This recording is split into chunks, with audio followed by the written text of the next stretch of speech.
Прийшли окупанти до нас в Україну, форма новенька, воєнні машини та трохи поплавився їх інвентар. Байрактар, Байрактар. Російські танкісти сховались в кущі, щоб лаптем посьорбати довбані щі, та трохи у чах перегрівся навар. Байрактар, Байрактар. Приперли зі сходу до нас барани для восстановлення великої страни. Найкращий пастух баранячих отар. Байрактар, Байрактар. Їх доводи всяке озброєння різне, потужні ракети, машини залізні, у нас на всі доводи є коментар. Байрактар, Байрактар. Вони захопити хотіли нас зразу, а ми зачаїли на орків образу з російських бандитів, робить примар. Байрактар, Байрактар. Російська поліція справи заводить, там пивцю рашистів ніяк не знаходить, хто винен, що в нашому полі глухар. Байрактар, Байрактар. Веде пропаганду кремлівський урод, слова пропаганди ковтає народ, тепер нове слово знає цар. Байрактар. Байрактар. Байрактар. Байрактар. Байрактар.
Yes. The lead Spring Army sends its regards.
Hello, everyone. I'm the Enforcer, and I'm accompanied by Enforcer Matt.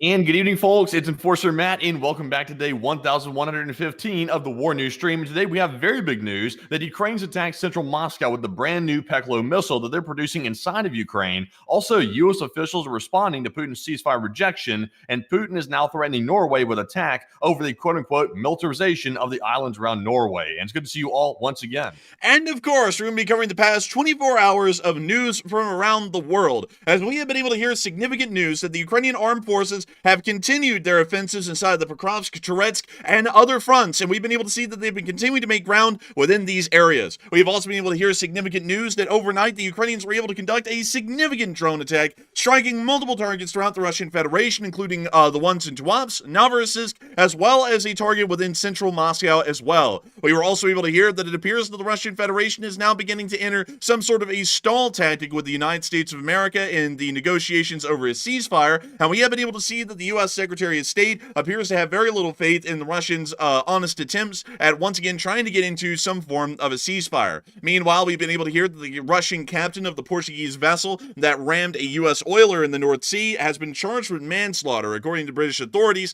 which arrested the captain several days ago during the incident. We have also been able to hear in other areas of news around the world that the Chinese are preparing still for their invasion of Taiwan, and we were able to see a larger amount of the naval barges that we saw a little while ago, once again, in other pictures that I do not have on the map, but we will get on Twitter, and hopefully Twitter will be running when I try and go and grab them. But nevertheless, we have a lot of news tonight, a massive amount of news for that matter, and it appears that the Russian Federation is not doing all that well. Not that well at all, really, as a matter of fact, and we're going to be getting into that news right here and right now. So moving us on into the major news that we've been able to see, we have been able to hear that the Ukrainians conducted another major drone attack last night that once again was attempting to target and destroy major Russian critical infrastructure, and not only that, once again knock out anything that may be vital to the Russian war effort itself separately. We have been able to see the Ukrainian armed forces were able to land some pretty significant hits overnight, some of those hits being in the Belgrade Oblast, Oryol, Moscow, and also within the Krasnodar region, or really southern Russia. We were able to see that one of the most significant hits that has been conducted so far was actually in the small coastal town of Tuapse, inside the western region of the Russian Don and near to the Black Sea. Tuapse is a somewhat smaller town that is within this area. It's not one of significant note or size inside the Russian Federation, but it does have a significant oil refining and storage ability that takes up about half of the landmass of the city of Tuapse itself. And there is a large amount of fuel that actually is stored here at the port of Tuapse that is either loaded onto vessels transiting into the Black Sea at large, or also is largely used to be transported throughout the rest of the Russian Federation. As you can see, all of the oil cars standing by in waiting near to the refinery right there. Something else that's also fairly interesting about Tuapse is that it's the only all-inclusive oil refinery that I've seen in the entirety of the Russian Federation, as it does in fact house a KFC inside of the confines of the facility. Very gourmet, according to Rostic's Chicken, it said right there. KFC, interesting. Oh my, it actually is a real KFC. That's actually serious. It is a KFC, believe it. Man, they got the $5 bucket or the 500 billion ruble bucket. They got everything. They even got tablets. Man, they have the 9 trillion ruble bucket. It's like a wonderful bucket. And we also can see that it has KFC, but decorated for a more Russian kind of an atmosphere. We can also see this this goat over there. Chechens love to come in here. They consider it to be their version of Playboy. But nevertheless, he is now in the military, serving in the Ratnik military at this point. He is now serving as one of Kadyrov's men, or one of the goats inside the pleasure squads. But nevertheless, we were able to see that the Ukrainians did successfully hit this refinery overnight, and it was a little interesting, because from what we were able to hear, it seems as though this attack may have been one of the first to not use a Ukrainian long-range drone, but a cheaply made Ukrainian missile, something of a form of a cruise missile for Ukraine. Now, I do want to reiterate that these things are pretty cheap, so we shouldn't really be expecting a lot in terms of its performance or abilities, but we did get to see it hitting the Tuapse refinery in this clip right here. And once again, it shouldn't have done much, but it probably amounted to something. Oh my god! Damn. Look at that. They nuked the town. like it basically nuked the town. That is the fireball that came off of the Tuapse refinery after it was hit by what we're assuming to be, we either believe it's the Trembita missile or it's another form of Ukrainian cruise missile that was made. Let me get y'all back to the beginning of the clip. We knew that it was going to blow up like a nuclear bomb, by the way, just to let y'all know. But here at the beginning of the clip, it does not sound like a normal propeller-driven drone. That sounds a lot like some sort of a jet turbine, or possibly some form of a pulse jet, possibly, although it's really more so of a jet turbine than a pulse jet, because a pulse jet has a specific kind of a vibrating whirring noise. It's very distinct when you hear it. This sounds more so like a jet engine, which is leading us to believe that that may have actually been the Trembita. But once again, let's get back to the clip and watch the nuclear-sized explosion envelop the city of Tuapse after it hit the refinery. Once again, the entire city of Tuapse is enveloped in the bright rays of the sun, but it's not the sun, it's the refinery across the river.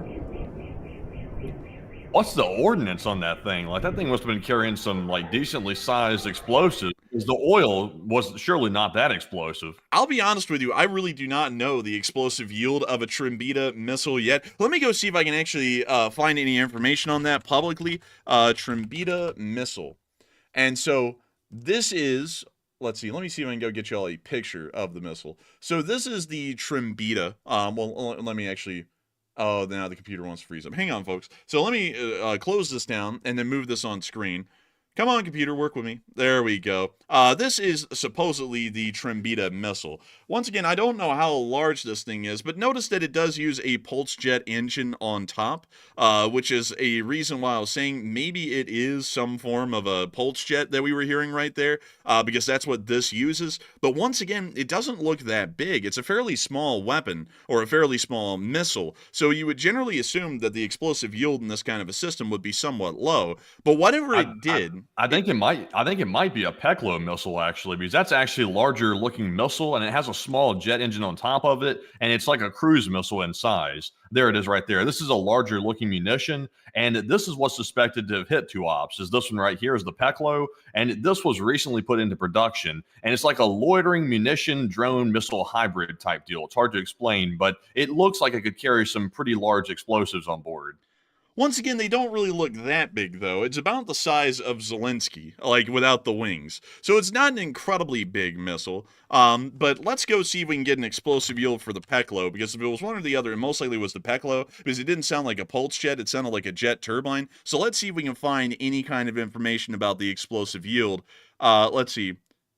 The weight of the warhead may not be more than 50 kilograms due to the fuselage. So this actually has a similar explosive yield to that of a Garand 2, which is used by the Russian Federation. So it doesn't really appear that would have a large ordnance. Whatever it was, though, it did create a near-nuclear looking explosion when it hit the refinery in Tuapse, and the damage was quite significant from what we understand. The fireball that we saw did envelop several of the tanks within the refinery's facilities, and we were able to see that later on in the day, Russians were coming into work, and we're seeing some interesting sights, to say the least. We were able to see here someone driving by and showing us that the refinery was still ablaze and a roaring fire. We then got to see in another clip some other Russians that were coming in for work on the train. Y'all know I always find a way to include a train in this. But it looks like they just realized that Russia was having a train run on it by the Ukrainians, because that doesn't look good out there at all. I'm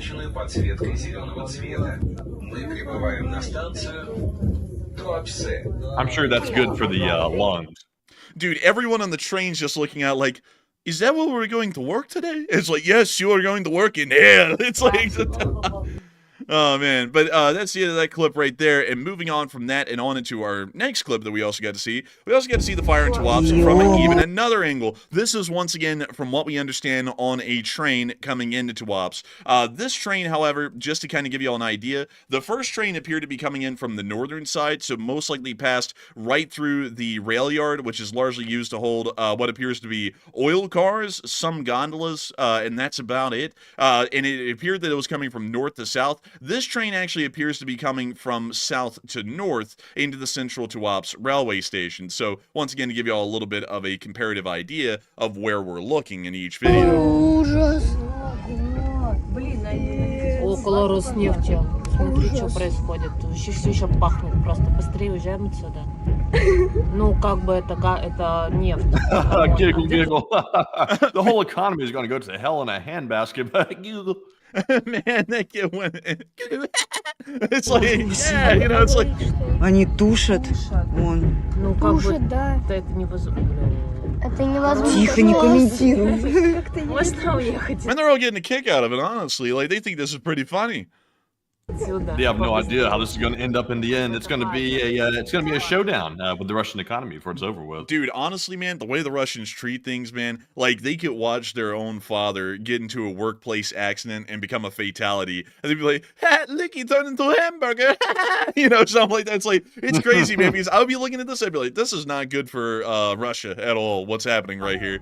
But they'll just laugh at it. Обалдеть. We can't You know, see. one question you never see them asking is where's that air defense that we've been promised? Да это невозможно. Man, what the потому что dog такие doing, though, маленькие. with the butter on it? Это надо огромный провод. Можно мне оставлять? Man, they have no air defense, it turns out. Да, давайте туда чуть-чуть. Ужас. Давайте тут So to show y'all once again, to give y'all a little bit of an idea where they're at right now, they are actually closing in right here into the central railway station, which they're pulling into at this point. And what you are seeing is this little retaining wall right about here. There also is a rail that you can't really see yet down there. You actually can't see it right there at the bottom of the screen. You can see the oil loading facilities right over the wall, which are these all along this length. And so that means that the burning tanks are somewhere around around right here, somewhere within this southern area of the facility. So once again, it's a bit of a roaring flame at this point, really right on the coast. And what's even crazier to show you all this is that this is another oil port where oil tankers can come in, load up with Russian oil, and then ship it out into the open world. So the Ukrainians have hit a fairly significant target once again with this strike that happened last night.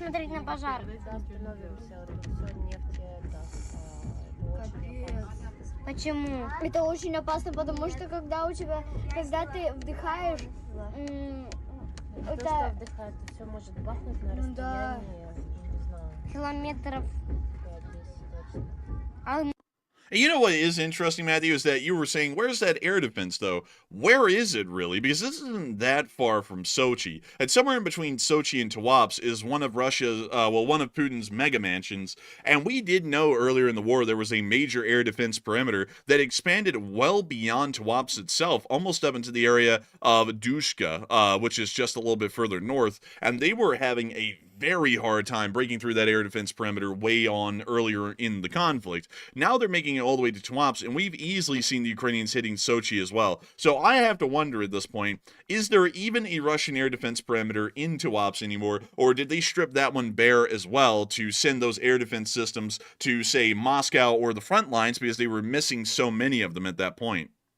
Yeah, I have a feeling they stripped it actually. And also, by the way, is it possible that around Putin's palace alone near Sochi, that maybe they have just a lone single system that's a short range system solely to protect the palace? Because I was actually noticing that earlier, because there's no air defense around Tuapse at all, which is a bit odd considering that they have defended it quite well over the last couple of months. So I'm wondering if they've either drastically reduced the air defense just to the palace, or if they completely gotten rid of them all. Largely, there is no way to just have a single air defense system in one area due to how the Russians, or really everyone in the world, organizes their air defense artillery batteries, if you want to call them that, or their air defense artillery. They are always moved around at a minimum level as a battery, so there would be multiple pantsiers involved in the air defense around Putin's mansion, because having a single pantsier there is pretty much completely useless, because there usually has to be a fire commander and a couple of supporting vehicles and equipment as well to keep those kinds of vehicles operational, or to actually have them working at full efficiency. So if there's just a single, say, 4 or 5 man crew that would be on a normal pantsier, and they're having to do the work of an entire battery on their own, it probably wouldn't really work out too well. So that may be the case that there is no air defense there at all, and all of the air defense batteries that were in that area may have been moved elsewhere, some of them into Ukraine, and some of them maybe even into Moscow. Because we do know that there is a large presence of Pantsir S-1s in Moscow, even at this point in the war, which is a little bit interesting to note, and that may be showing that Moscow is prioritized most likely over every other city as an air defense priority. So they may be stripping even Putin's own mansions of their air defense and moving them into Moscow to continue to make sure that there is some type of a actual air defense ring around the city. Because once again, remind everyone, go ahead. It could be that, but I'm also seeing a lot of people actually saying that they believe that the Putin's Sochi palace got flattened or completely razed last year. I think I'd heard rumors of that. I never got confirmation about it. But also, it's not like Putin's running around to his vacation homes right now. He's definitely hanging out in the bunker in Moscow and around Moscow. He's not really going to these vacation spots anymore because, of course, it's very dangerous. It's very close to Ukraine, and they could strike it. So maybe it got raised, but unfortunately, have you heard anything about that? Because I haven't gotten confirmation. I haven't heard anything about that personally, and that really wouldn't make too much sense. I'm not saying it's false, but it doesn't make too much sense because that mansion was his most expensive and elaborate one, and so to have it demolished would be a little bit odd, considering that it was the nicest one that he had. He mostly would have other properties in the Russian Federation demolished before he had that one demolished, in my opinion. But I might be wrong. I don't know. I'll have to try and look into that a little bit more and see if we can find some information on it. But moving on from Tuapse and on up into Novorossiysk,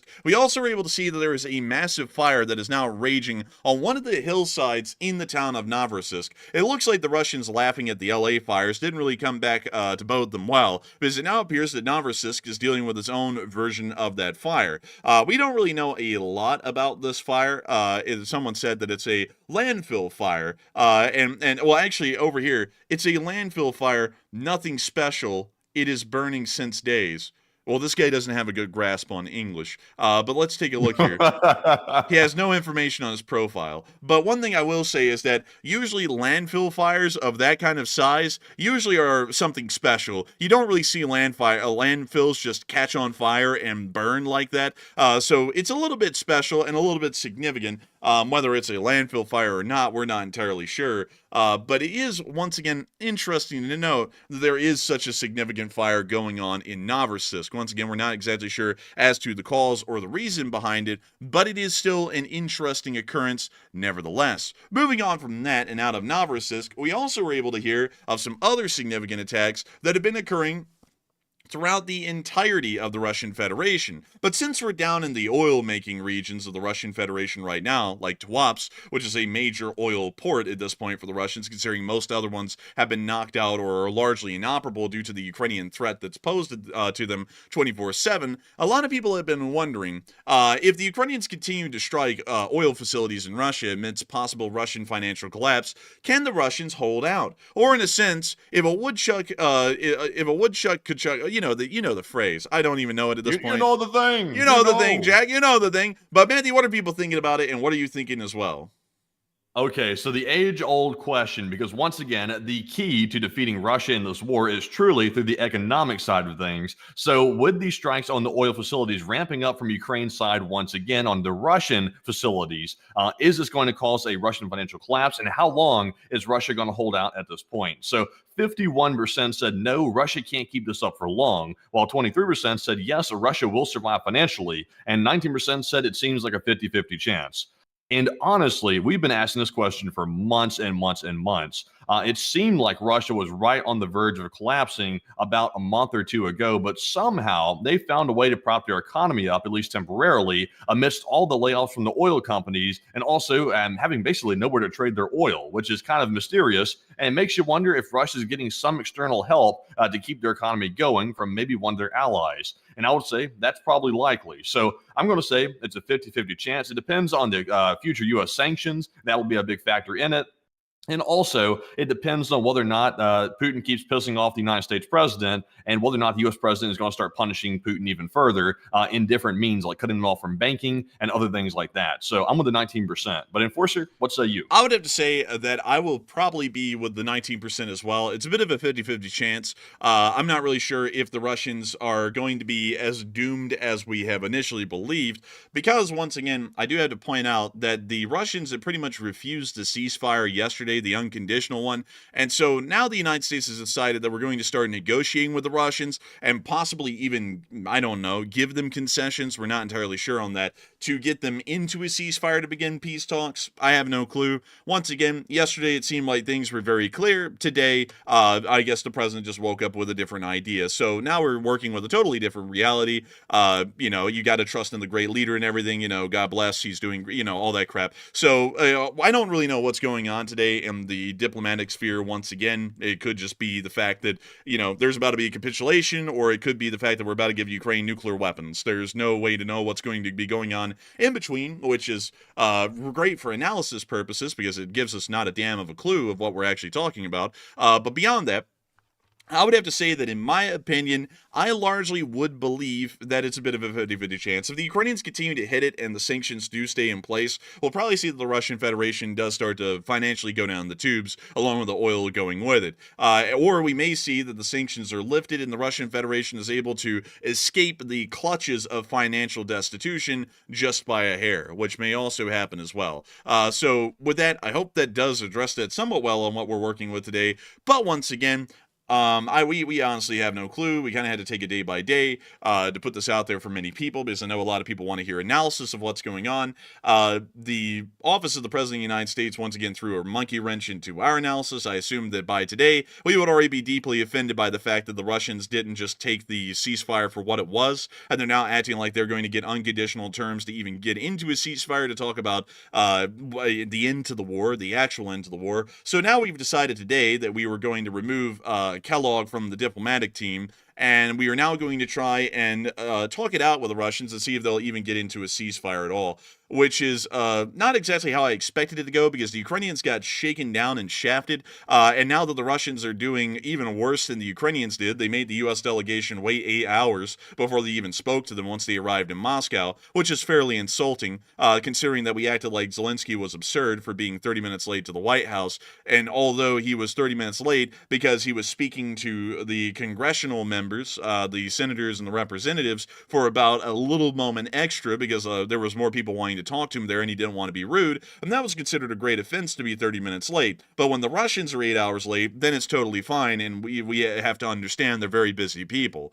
So moving on from that, though, it's really hard to tell you exactly what's going to be going on with this, and now we have to kind of go down the route that some other people go down, and they want to make it sound really glamorous, where the president will decide what he wants to do. The reality is that he could just wake up and choose something totally different tomorrow. So we don't really I will say we're currently waiting for Monday. Mondays, allegedly, we're being told by the U.S. officials that Monday will be the moment of truth for the ceasefire. I'm not really sure what they're waiting to hear, because like the enforcer just said, Putin has already rejected the ceasefire in practice. He said that unless Ukraine surrenders and capitulates, we will not have a ceasefire. So unless the U.S. is trying to pressure Ukraine to just give up and surrender, then I'm not sure really what they're waiting for. But apparently they believe that over the weekend, they're going to talk Putin into basically doing the ceasefire, even against his public statements that he made just the other day. And even against the statements of his negotiator, even against the statements of Medvedev that he made today, against all of that, against pretty much the entirety of the Russian Federation saying that they're not willing to accept the ceasefire, somehow, some way, the President of the United States is saying that the Russians will accept the ceasefire, which is a little bit honestly silly to me, in my opinion. But moving on from that and on up into some other news of some strikes that we were able to see, that the Ukrainians did hit an ammo depot inside of Belgrade, as the internet now takes time to load. I gotta tell y'all, technical issues have been the name of the game tonight, and with a whole bunch of other things that we had to do to try and make sure to get ready for tomorrow's Category 5, or EF5, or whatever the hell it's called, tornado that's coming through tomorrow. I've had no time to prep for this show. If you hear that I'm a little bit nervous, it's because I honestly am running by the seam of my pants right now, and I really have no clue what we're even covering, because I didn't have time to look at it and really get it down to memory. So it appears that that link isn't loading, so we're going to be moving on up into Oriel, where we did get to see some drones up in Oriel. And here's the sound of them flying over the city.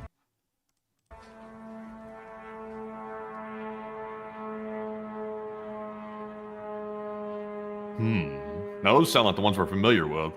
Yeah, those sound like the normal Liudi long-range drones right there. But moving on from that and out of Oriel, we then got to see that inside of Moscow, it appears that one drone actually exploded inside of Moscow itself, which we have a clip of right here.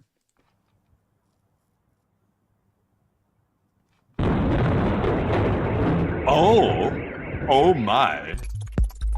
This was actually wildly close, apparently, to the normal commute path that Putin's motorcade takes to the Kremlin, which makes us believe that that may have been an attempt to try and target the actual path, or it was also very close to a train station as well, so it may have been trying to hit some form of critical infrastructure nearby, although there really isn't a rail yard in the area near to the Kyivsky railway station, so that might also be a bit of a stretch to believe.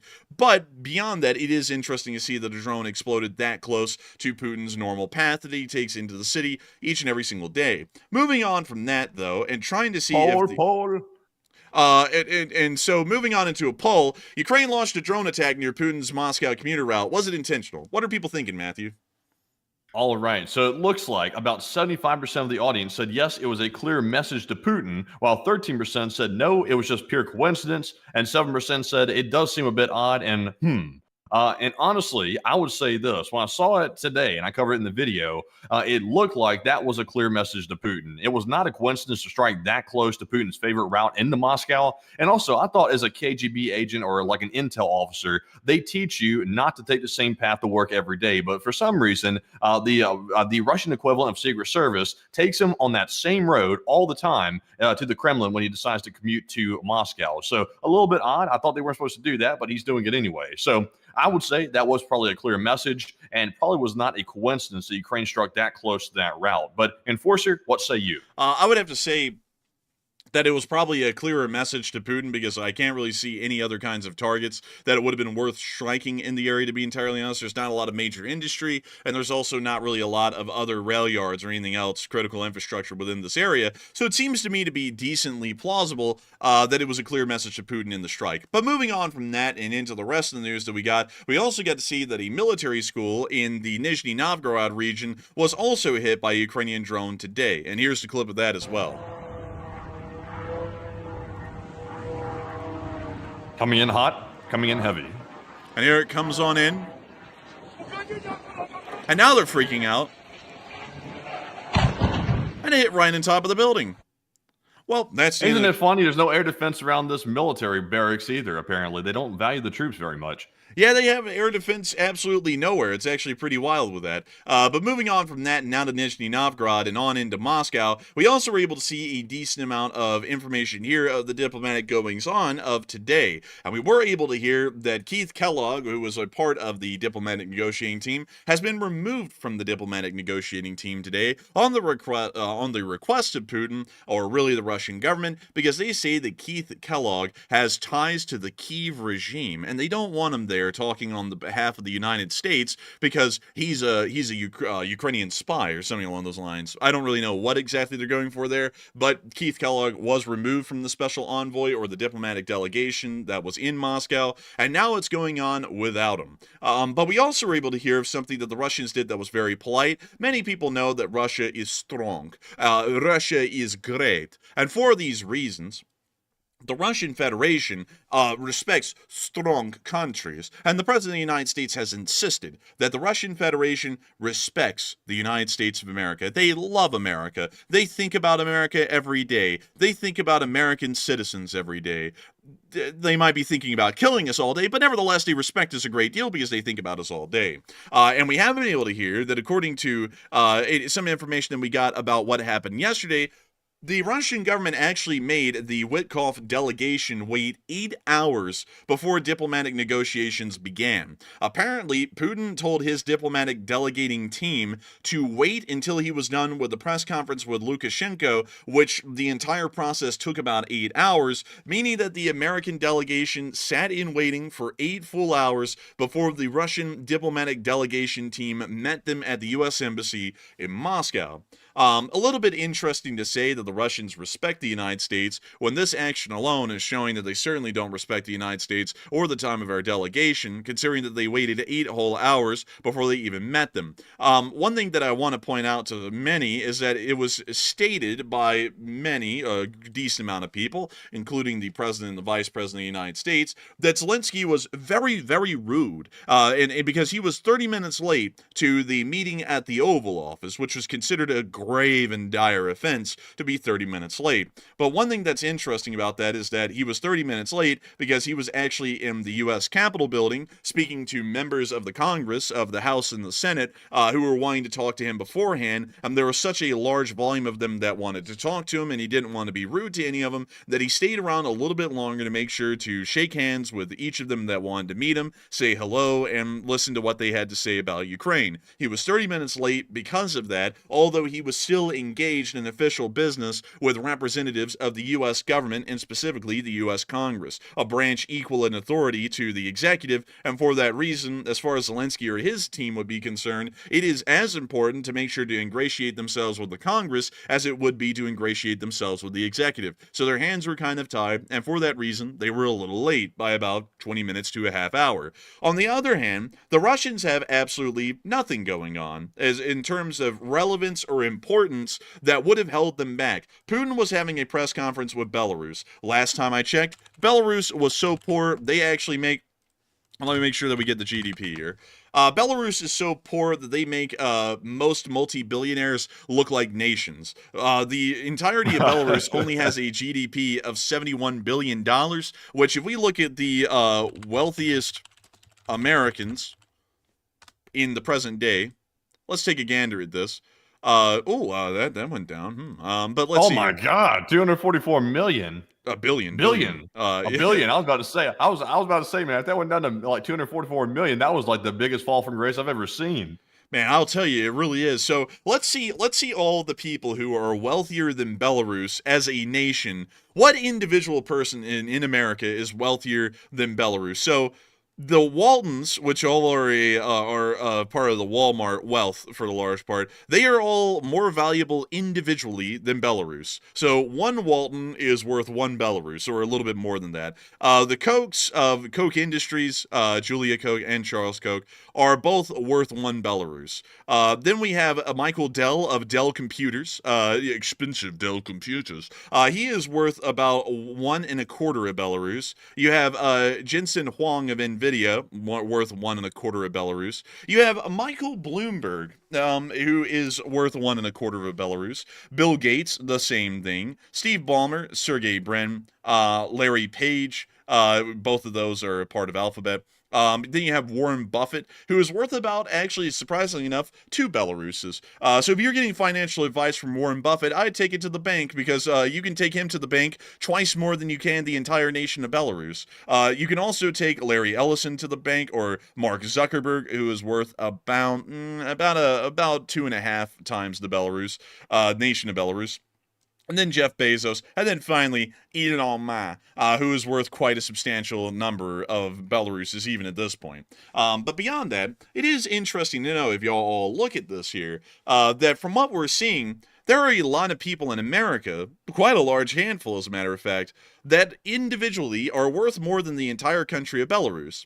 And so that's who Putin was having a talk with, was the all-important and all-powerful country of Belarus that is so poor that a single multi-billionaire can outdo the entire economy of Belarus in one fell swoop. But, of course, when the U.S. delegation arrives, representing an economy that, as of the current GDP figures in 2025, is worth $30 trillion and has the largest military in the world and the largest military spending budget in the world, and also a lot of other things that are fairly large, then they have to wait 8 hours for him to get done with the poor people of Europe and then finally talk to the United States of America. That's a little bit insulting to me. That seems to show that the priorities are a little ass backwards, because if Belarus comes before America and we're actually trying to end this war that Putin claims he really wants to end, that's fairly insulting to make the delegation wait 8 entire hours. But, I digress. I don't know enough about diplomacy. Maybe, I just try and apply the rules fairly. Who knows? But moving on from that, we also got to hear a little bit more about how the Russians have treated the negotiators, because we have been able to hear that the United Kingdom has insisted that the Russians should just accept the unconditional ceasefire for what it is, an unconditional ceasefire, just to get the war ending, to stop the killing, and then get on into the peace negotiations. This was the official post on Twitter of Dmitry Medvedev, who is a fairly significant person politically inside of the Russian Federation, and this is what he had to say about it. UK updates to President of the United States: Russia should accept the proposal for a ceasefire in Ukraine without any conditions, says the British Foreign Secretary. Britain and its minister can shove their idea back up their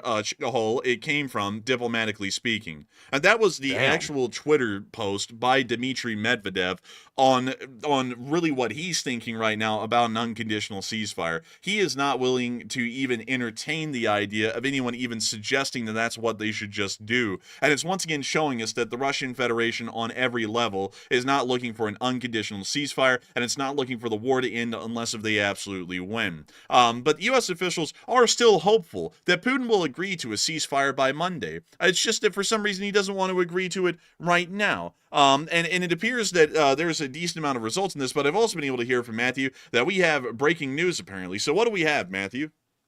Okay, so we have some very, very large breaking news right now. We were just informed by U.S. officials that CENTCOM has apparently, and they tell us, they have taken out the leader of ISIS. As of right this moment, the leader of ISIS is deceased. He's been taken out by an airstrike, apparently in Iraq by U.S. forces. So we have an actual video clip showing the actual airstrike itself that allegedly took that leader out. And this is a big deal, by the way. This is a very big deal. So, Enforcer, go take a look at that video. And apparently he was moving in a vehicle when he was struck. And they actually were able to find where he was and take him out. And there's the strike right there, and his vehicle was taken out on the camera. This was provided by U.S. CENTCOM, and it appears that it was also double-tapped as well.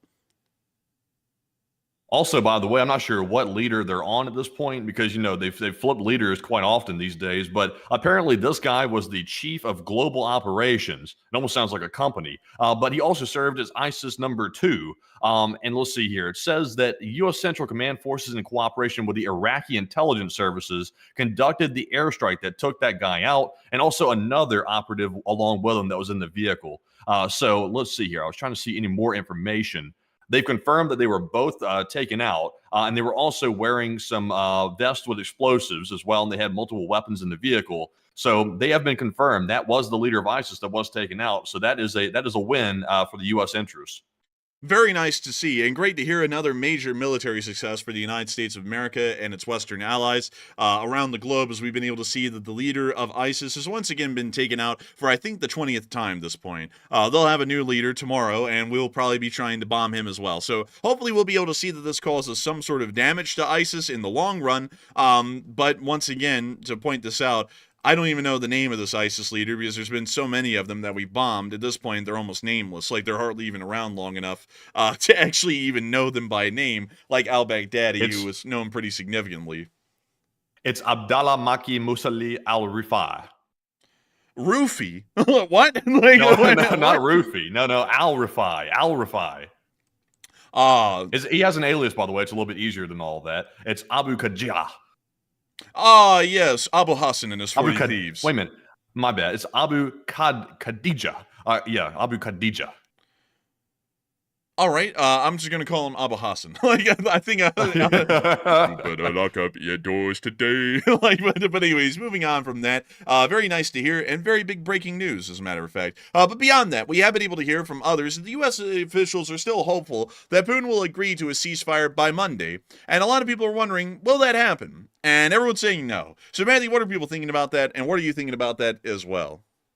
All right. So the U.S. officials are thinking that Putin's going to do a 180 all of a sudden over the weekend and, maybe have a snack or a Snickers and come around to his senses on Monday of all days, which is a terrible day for a lot of people because Monday kind of sucks. But 77% said no, Russia will refuse all ceasefires, while 9% said Russia will do a complete reversal like the U.S. officials suggest. And 9% also said the U.S. might pressure Ukraine badly and force Ukraine to give in due to the crazy Russian demands. And on this one, honestly, I don't see any situation where the U.S. pressures Ukraine into a complete capitulation. That is something that would be too extreme even for the U.S. officials that are pushing for peace. I don't think they're going to go for that. So I think Russia will refuse all ceasefires. Putin is simply trying to buy time. That's all he's doing right now. He's trying to string this along so that way he doesn't have these massive sanctions put on his economy right now. He's hoping to save a few days before the hell sets in on the Russian economy. So I'm with the 77%. But Enforcer, what say you? I'd have to be with the 77% as well. I don't think there's any kind of a meaningful ceasefire that can come out of this. And I don't really think that threatening the Russians will work if we ever went in the delegation's process to threatening the Russians. I don't think that's really going to work, and sweet-talking them isn't going to work either. So nothing's really going to work, and I have a feeling that the U.S. will never be able to provide enough concessions for the Russians, because the Russians will also just move the goalpost. Because if they had achieved everything unconditionally that they wanted in Ukraine, and the U.S. went, okay, you can have it, then Russia will be going, we want you to withdraw all of your forces from Eastern Europe as well. And then they just move the goalpost until they pretty much turned the war in Ukraine into winning World War III without firing a shot. That's how it would largely go from that point on. And we're going to get into some news with Svalbard Islands that are in the Arctic here a little bit. But yeah, that's largely what I'm thinking. The Russians are going to refuse all of the ceasefires. But moving on from that and into the rest of the news that we have tonight, we were able to hear that Putin is still shooting for a total victory, pun intended, as we were able to hear that U.S. intelligence did provide information in a report saying that Putin still intends on Ukrainian domination, or largely a total victory inside of the state of Ukraine. So for that reason, we once again have a very good assurance or a concept that Putin will not actually be looking by any stretch of the means for any kind of negotiated concessions to get into a ceasefire unless if it's practically outlining total victory from the start. That would be my opinion or take on that at this point, because it's not really going to end up that well with these peace negotiations for the large part. It's not going to end up well. I want to say that it will, but it will not, because I have no idea what I'm talking about. And I say that Putin's a great guy, but if he was a great guy, why didn't he just accept the ceasefire as it was We said that Putin was a great guy and he wanted peace, but now he wants peace only on certain conditions. If he really loved peace, why doesn't he want it right now? I'm not really getting it, not really understanding it, but nevertheless, we have to appreciate and believe in our great leader. Our great leader. He's the greatest guy. He knows how to work it. Art of the deal, folks. You gotta believe it. You gotta trust it. Some people have been saying that there is an art to the deal, and I gotta tell you that when you put together that Mona Lisa, that great Mona Lisa, looks like a contract to me. Looks like a contract to do all kinds of great things, like chopping down all of America's woods for no reason, like we just want to do it. But we gotta say that it's a great thing, a wonderful thing. And I see some people laughing in the chat, laughing at me. That's now illegal. But beyond that, it is time for us to move on into the rest of the news that we have tonight, because we have a great deal, a lot of news. Great news, as a matter of fact. Some people have come into our stream and they said, wow, that's great news, wonderful news. I've never seen any news like this before. And I gotta tell you that there really is no other news like it. It is the greatest. And if you don't believe so, you better subscribe. If you do not subscribe, that we might be coming for you. And that's just a joke, by the way. For legal reasons, that is a joke. I want to make that very clear, because half of everything I say, it's kind of joking a little bit. But anyways, it is time for us to move on into the next piece of news, the next great piece of news that we have. It's a wonderful piece of news. Matthew, isn't it a great piece of news? It's from the North Sea. You know all about the North Sea, don't you? This North Sea is much better than the South Sea. Nobody even knows who the South Sea is. The North Sea is where it's at. But tell us. I gotta tell you, I know all about the North Sea. Much like the word north, my ratings are going north, but Elon's value is going south. Very sad, equal exchange. But moving on into the North Sea, we did get to hear that the captain of the Portuguese vessel is going to be charged with manslaughter, according to the police of the United Kingdom. And I got to tell y'all that that kingdom is very united, really united. I went over there one time and I said, wow, that is a very united kingdom. They all have this one guy that they worship. They call him Philip. It's not Philip. No, he's dead. They call him Charles. Great guy, Charles. But beyond that, moving on into a little bit more serious here, because I want to make sure that we actually do cover this seriously. The collision that occurred in between the Portuguese merchant ship as well as the U.S. oiler apparently did result in some casualties, which we did not hear about here on the stream. But the police of the United Kingdom have actually arrested the captain of the Portuguese vessel and charged him with manslaughter. From what we understand, the captain was a Russian national. Most of the crew was made up of Russians, and I believe there was a couple of multinational that were also on board the vessel as well as a part of the crew. But nevertheless, the damage was significant. The videos from the fires in the North Sea right off of the British coast were quite wild. You don't really see a lot of fires or explosions like that most times, so it was a little bit interesting to see that. And once again, we are probably going to be seeing a great deal of further, I guess you could say, legal drama happening because of the actions in the North Sea a little bit earlier, a couple of days ago. But still, a little bit of an interesting piece of news while I try and figure out what I'm even saying here. Oh, look, Jack, I don't know what I'm talking about. I don't even know what's going on.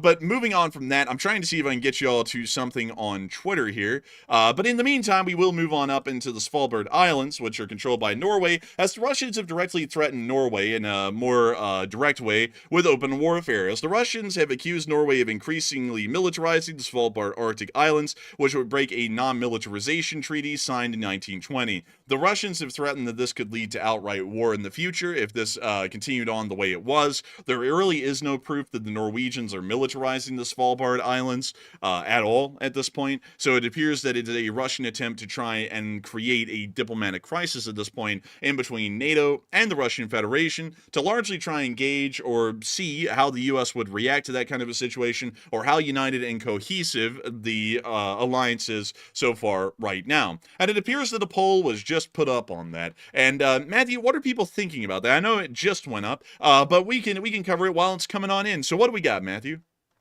All right. So jumping into this poll right here, of course, on this very big news about Norway. Norway is getting threatened. It seems like everybody is basically on rotation when it comes to being threatened by the Russian government. So it says Russia threatens Norway for militarizing its islands near Russia, and might this be an excuse for Russian escalation? So right now, it's almost half and half, actually. About 48% said no, Russia is just yapping on this one, and 45% said yes, Russia is going to use this as an excuse to start some type of escalation against Norway. So, and also, by the way, about 4% said, what is Norway really doing, though? What's the dog doing? But I can assure you that based on what we're hearing, Norway is not militarizing anything. So it sounds like another way to threaten someone that Russia doesn't like. And it's really, to me, it sounds like hot air because, of course, I believe Norway's in NATO, correct? Before I say that, am I right? Yes, yes, they are, yes. Yes, they are in NATO, and right now NATO still is a thing. And even though the U.S. is a little bit wishy-washy on whether or not they're going to come to the aid of Europe if they invoke Article 5,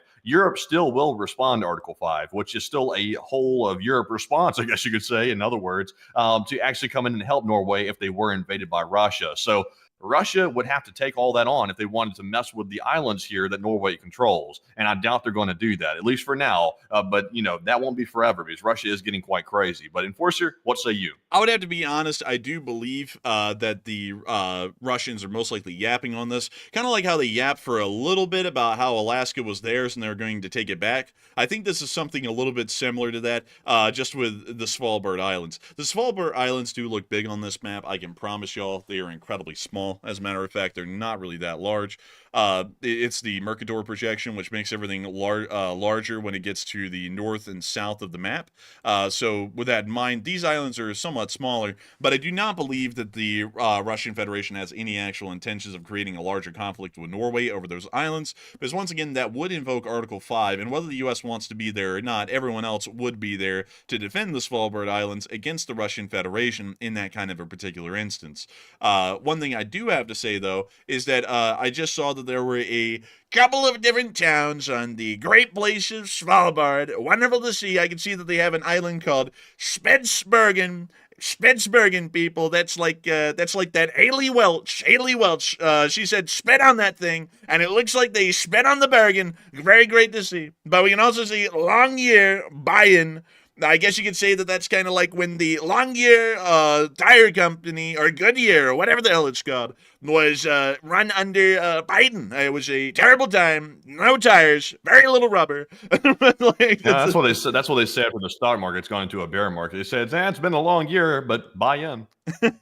Long year, bye Felicia. But beyond that, it's an interesting place. It doesn't really look like there's a lot here, but they do have this really cool museum actually in the middle of the town. The Svalbard Museum. Look at that. That's Hey, look, actually- it's a seal. Is that a taxidermy seal? I'm asking for your financial support in my campaign. Man, honestly, that's actually the best taxidermy I've ever seen on any animal ever. It looked very real. I want to ask you to support me in the upcoming election. But an interesting place nonetheless. Actually, it's a very cool and look, there's a polar bear. Man, those things are massive, by the way. Huge. Freaking massive. Look at that reindeer. Like, there's reindeer here. All kinds of great stuff. Honestly, this is a wonderful museum. I gotta be entirely honest with y'all. I'm really digging it. But beyond that, it doesn't really look like there's a lot in this town. And this is the biggest town in Svalbard, mind you all. So here it is again. And once again, it's a more Arctic town, so it's a lot more rugged, and the buildings are not really that aesthetically pleasing because they're built with an insane amount of insulation, so that way people don't freeze to death in the winter. But this is the largest town on the island, and I really don't know how they could be claiming that there's any kind of massive militarization here, because to logistically support any kind of militarization of the Svalbard Islands would be pretty tough. Like, I would say that it would be exceedingly difficult. Also, by the way, I'm told by Steve Reisman that Svalbard is home to the World Seed Vault. Is that where that is, by the way? Like, let's see real quick, because I've always seen videos on that, but I didn't know where it was. The global... Yeah, it is in Svalbard. Right there, actually. Dang, so that place is literally right there. So it's right next to the Svalbard Airport. Zoom out just a little bit so I can see exactly where this is. Let's see here. Okay, it's right there. That is so cool. That's literally just like a bunker in the side of that place right there. That's actually pretty sick. Like, I think it houses like seeds for every type of plant in the world, I think. I think it does. Honestly, it's not that big. Well, actually, it is. No, it's pretty just the big. entrance. It is just the entrance. That is true. But here are all the seeds, all right there. Look at that. That's actually not that big, though. Not too big, but Oh, wait it's a got minute, plenty it's of seeds in there. Actually, it's an entire complex. Yeah. Sorry, I keep on talking on my rear. I keep on wanting to make this place sound small. Interesting, though. That is very interesting to see where this is. Also, is that a cemetery? It looks like. I guess that's the people that gave their lives for the seeds. We gotta honor them. We have to honor them. But it's an interesting place nonetheless. And look at that, man. What is that? Is that something from Star Wars or something? I'm not gonna lie, dude. That looks like that thing from that Star Trek movie, like one of the Next Generation Star Trek movies, where they were like observing the primitive people, and then like someone like got decloaked or something like that in their observation, and they had to climb out of this thing. Kind of looks like that a little bit. Yeah, a little bit. It kind of does, really. Honestly, this place is kind of barren out here. I'm not gonna lie. Like it's very, very much barren, which is not shocking, honestly, but to be expected. Also, click on that picture you're on right there. This one? Yeah. Let's see here. Oh, I was wondering what that thing was right over here to the left. It's like container or whatever. It looked like a dumpster. I'm not really sure what that is. It's kind of interesting. I have no clue. Well, those fancy Norwegian dumpsters. Bro, and then we get that Doug. Look at him. Honestly, man, kind of smell like Mr. Corgi does. But still a really interesting place. But nevertheless, folks. And of course, nevertheless. Also, what is this? Oh, satellite station. Oh, they got a lot on Svalbard, actually. They got the seed vault, the satellite station. They got a nice little museum. And then they got some other things, some other houses, I suppose. And they also got Schutz, which is not Schultz, mind you, but very close. Still, anyways, moving on from that. I have a feeling the Russians are probably just yapping on this one, because if they attacked it, it's going to invoke Article 5, because it would be a defensive war for the Norwegians, which means that it will fall within the NATO charter. But nevertheless, moving on from that, it is time for us to get into a couple of questions, because I understand that we've had a decent amount of people come in and ask some questions tonight, and I want to make sure to get to it and also have a little bit of a breather, because I'll be honest with you all, getting through the news tonight is a slog. To explain a little bit why, because I don't want to make it sound like I don't want to be here.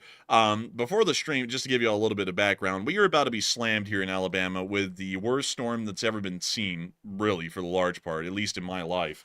Back in 2011, there was a major storm that came through Alabama, and in the process of that one storm in 2011, the three most powerful tornadoes that have ever hit the state of Alabama, all of them were Category 5s, or EF5s, I believe that's what you call them. They all hit the state that day. They wiped out Tuscaloosa, they killed a large amount of people. It was a pretty scary time. I remember that storm even now, long time later in the future. I still remember that storm because even at our house where it was in Alabama, which wasn't close to the largest tornadoes, it was still pretty terrifying. And since then, since we moved to Birmingham, we have had two tornadoes, both of them somewhat larger and significant in their power. I believe both of them were F3s, if I'm remembering correctly.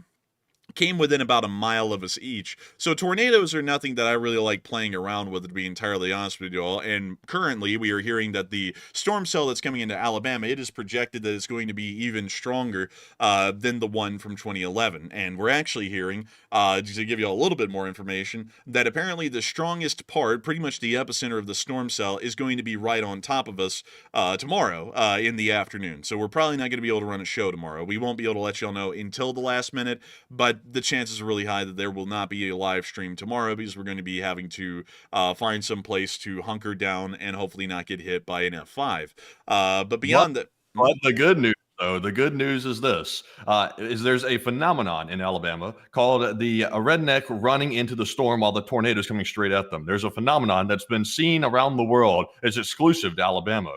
I was wondering if our Patreon supporters or even the channel viewers would like to see me replicate that maneuver right there for everyone to see. It's like a museum like demonstration or something. Would y'all like to see that? If the tornado comes toward Enforcer HQ, we need to get a video of it. Like you open the door and go around outside and you go, "Damn, Larry, look at that thing coming down on us."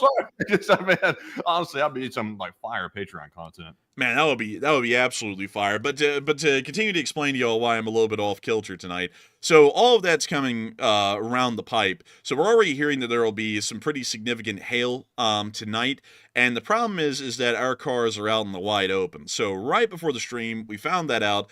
And so instead of me actually being able to prepare and mentally think about what we were going to be covering tonight, because it actually takes a long time for me to put everything in my head, categorized and focus on it a lot to get all of this information out there for y'all every night, I didn't get to do any of that because I had to get in my car and drive it over to somewhere else so that way it could be inside of a enclosed shelter so it doesn't get hailed on and have a load of, dents, tennis ball sized dents in it from the hail that'll be hitting tonight. And so then after that, we had to rush to get back over here. I had to rush to try and put everything together. Discord shit itself. Twitter shit itself. And pretty much everything that was needed to run the show then shit itself once I got back. And I had like 20 minutes to take care of that and also put together the whole show. So as far as mental prep time tonight, I've had almost absolutely none when it actually counted for the show. And that's why, honestly, like the news coverage, in my opinion, is really sloppy tonight. I honestly don't even know what I'm talking about. For the most part, I'm trying to put it together as I go and also figure out what piece of news is next as we go. So that's all the reasons why. So I hope that kind of explains to y'all a little bit of why the news coverage has been really unpolished tonight. And it also really doesn't sound like I have a lot of in-depth analysis. It's really for that reason. So hopefully we'll be able to see that the storm passes over. We don't get killed tomorrow. And we're back to reporting the news as normal. If we get killed tomorrow, that's just unfortunate, I suppose. But Honestly, that would suck, honestly. Yeah, that would suck a little bit, but we'll walk it off. We're built different, so we'll be fine. But beyond that, honestly, man, I got all my stuff ready. Like this is what I prepare for. Honestly, like I've gotten stuff over the years that like prepare for moments like these. I got this massive power bank thing under my desk right here. I'm ready to use it.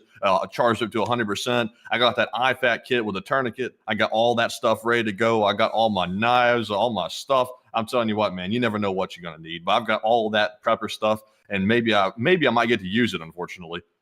Maybe Matthew will. I don't really do a lot of prepping. I'm probably just going to bring my phone charger with me to where we're going tomorrow, and that'll be about it. But it's still a little wild to think that we're going to have to be dealing with something that's about as bad as 2011. Crazily enough, to also let y'all know this, a little bit of enforcer lore, Matthew and me have been within at least 3 miles of 3 separate tornadoes in our lives, most of them just within the past 5 to 6 years. And it's really wild to think about that when we really do, because we could hear them, you could kind of see them a little bit, and it was wild, actually. They do sound like freight trains passing by at high speed when you hear them.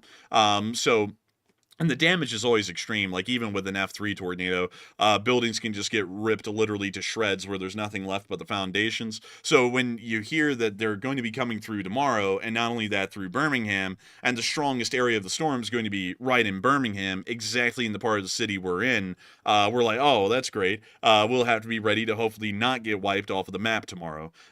Because once again, we're hearing that what will most likely hit Birmingham tomorrow is an F5, which is the strongest category of tornado there is. And if a F5 hits you directly on, you're not surviving it. There's just really a very low chance of that. F5s are so strong, they pretty much kill you, like without a question. Even if you are well within shelter inside of a house, like you're inside of like a public supermarket and you get right in the dead center of it or something, it's still going to kill you. So like we're a little bit trying to get ready for that. I'm not really nervous about that, more so just absolutely wire from all of the technical difficulties to happen right before the show started, and then having to not focus on the show and try and get a car elsewhere and do a whole bunch of rigmarole with that. So anyways, it is time for us to get on into the questions. So what do we got, Matthew? Also, by the way, I am going to get that video, though. Like, there is a tornado coming. I'm not going outside to go get the video, obviously, because I'm not trying to get whacked. But I do have, like, a little webcam thing I can set up where I can actually record it and show it to you. So you can at least see what happened, at least, if something does happen. Because I'm curious. I've always been curious. What is it like to have one right on top of you like that, like the tornado? Not that I really want to find out really seriously, but, if it did come across or something like that, I'd be like, it might be fascinating. Might get a piece of lumber or something, in your ribs, but, fascinating. But anyways, jumping into our first super chat, this one goes to Old Warrior, who throws in a $50 donation. And thank you very much, Old Warrior, for the support. And we appreciate that very much. Always support the channel. We appreciate Old Warrior. He said, what do you know about the brigade made up of the crew of the Admiral Kuznetsov and the 2 of the troops pulled from the space and nuclear forces? We actually don't know a lot about them because from what we know, they pretty much got integrated directly into the Russian ground forces and were spread out amongst the units. Like, they weren't like a specially made unit. It was pretty much just like they stripped the crew of the Kuznetsov and their Space Force and then put them into the army and just sent them into whatever units they could find. So we really don't know a lot about those particular troops, but I would suppose that they wouldn't bode well because their training is specialized in carrier operations or really cyber operations in the Space Forces. So they probably didn't do that well because from what we know, they didn't even get any infantry training. They just got sent straight from their post into the front lines, and now we don't even know if any of them are alive or not. So we actually don't know a lot about them, rather than the fact that that happened a good while ago. It was, I think, a year and a half ago or 2 years ago at this point. But beyond that, we just have no information on that at all. So unfortunately, I can't really tell you much more than that, rather than they were pretty much just spread out amongst the units, and most of them are probably dead by this point, I'd assume. But beyond that, sadly, not much more information. Still, I thank you massively for the support, Old Warrior, and helping this channel to keep on running, because it is folks like you who help to make this channel possible and help us to keep this thing running day in and day out. And we are entirely appreciative and incredibly grateful for folks like you who go out of their way to support the channel. None of y'all have to, but nevertheless, y'all's support actually helps this channel to keep on running, where we can pay our bills and make this thing a reality each and every day. And so I got to thank you so much once again for that. And with that, we are on to the next one. Also, by the way, I've been getting email after email. I've been wondering what's all this dinging on my phone.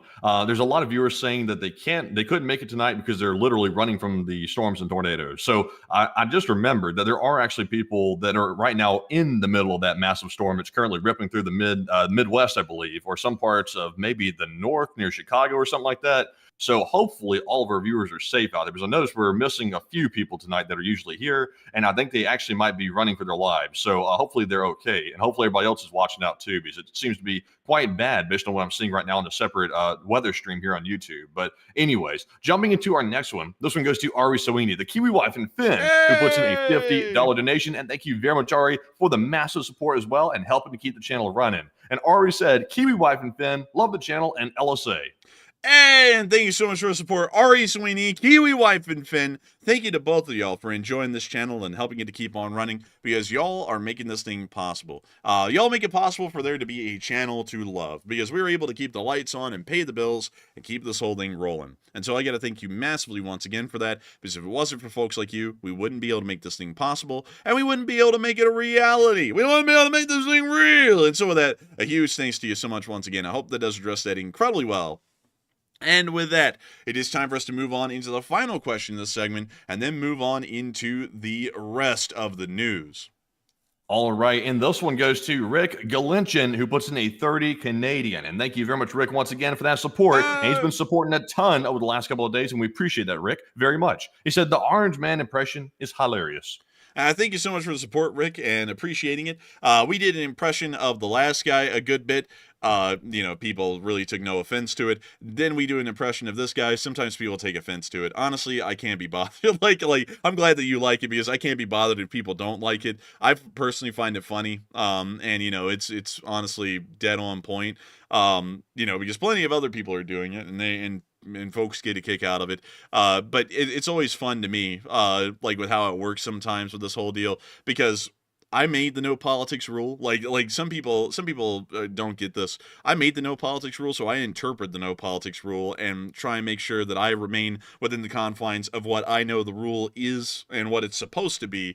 And then people who watch the show then want to tell me how to interpret my own rule that I made as the one who runs the show. And I'm like, it's like, thanks for your input, but you're not the one who made the rule. I was the one who made the rule. I interpret it. It's like what's political and not political. And so we do it. And also, I like how people also try and interpret that to where it benefits them. So if they're a Democrat and I make fun of Biden, then they want to go, oh, that's political. And then if I make fun of Trump and they're a Republican, oh, that's political. And they can't look at it like, that was just a funny joke. It wasn't like anything like an actual political statement. It was just it was a joke. And some people just don't get that these days. But some people don't get a lot of things, honestly. We're starting to realize that more and more as time keeps going by, that there are a lot of uneducated, ignorant people out there on all ends, on both ends at this point. But you know, we're still doing our thing, and I'm glad that folks like you really do enjoy it, because folks like you help us to make this thing possible and help us to be able to continue to joke around and do voices like that, to be entirely honest, whether some people like them or not. So I get to thank you massively, Rick, for the support and helping this channel to keep on running, because if it wasn't for folks like you, we wouldn't be able to make this thing possible, and we wouldn't be able to keep this thing running. And so huge fun fact, since you talk about that, you said something about ignorant people. Oh, ignorant. Here's the stats. Out of all the people in the country, not everybody has a reading level above a 10th grade reading level or a 9th grade reading level. A lot of people actually don't, surprisingly. But about 90 to 95% of Americans have tried a McDonald's hamburger. So there's more people that know about McDonald's hamburgers than they do how to read. That's a little sad when you think about it. Honestly, if it was between reading and the hamburger, I'd probably take the hamburger. So let's see here. Let's look at this. Let's look at this here. So according to the information that we have here, just to share this with y'all, in 2023, 28% of adults scored at or below level 1.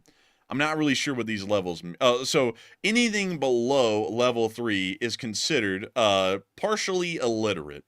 So out of this information, about 50% of the population is literate to a decent degree, and then the other half is partially illiterate or almost entirely illiterate, which is a little bit wild when you think about it.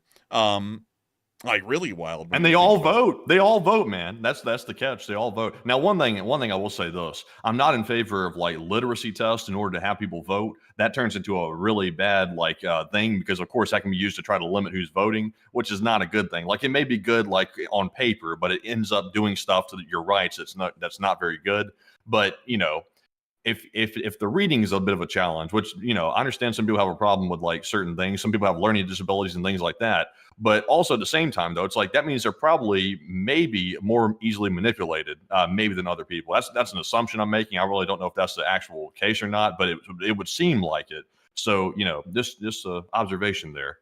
Yeah, you know, it's something, but here's something funny for all of you all to think about. This is something I always think, is that we'll say stuff, we research it, analyze it, read about it. You know, I read a great deal, and, you know, no great deal, college educated with a degree, you know, that speaks for something.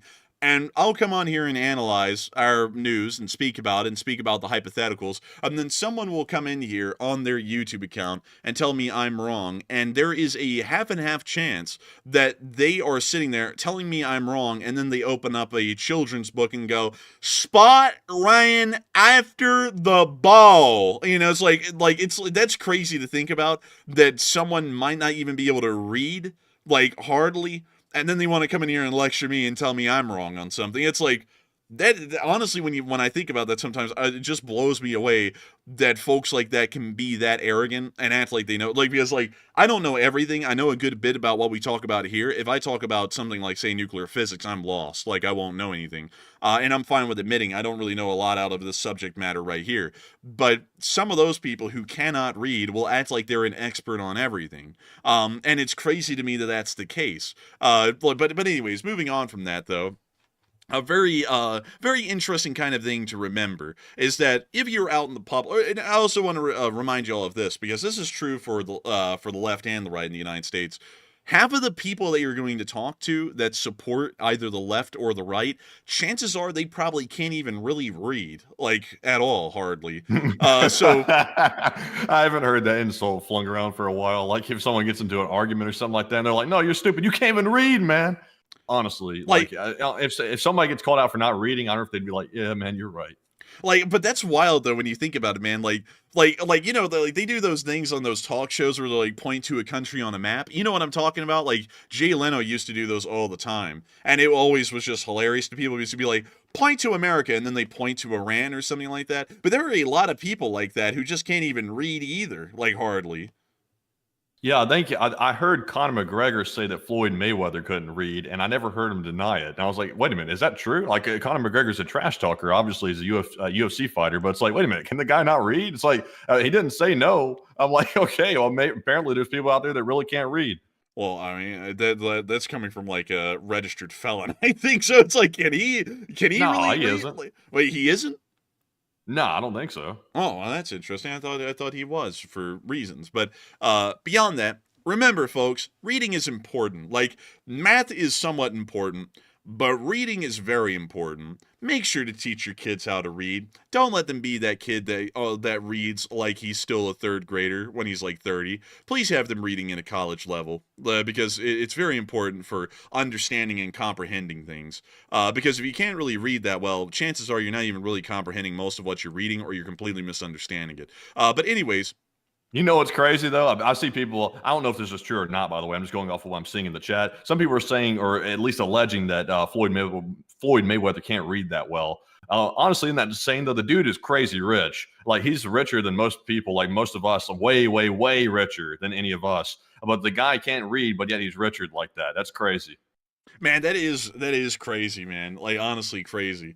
But moving on from that, I hope y'all enjoyed that little interesting look into things. Because I didn't really realize that too much either until I read that. Then I'm like, oh yeah, I gotta remember that probably there's like a half and half chance that anyone who hates our channel probably can't even really read. So, probably not that big of a problem. Like, dude, they're like, well, I'll be damned, we're lucky that you're on air talking about the news, because if I had to read about it, I sure as hell wouldn't even know. It's like, all right, well, it's like, maybe that's something to think about from here on. But moving on from that, and out of that bit of news, it is time for me to bring y'all over to China. Because China is a weak country, a dying country. They have a GDP of $18 trillion.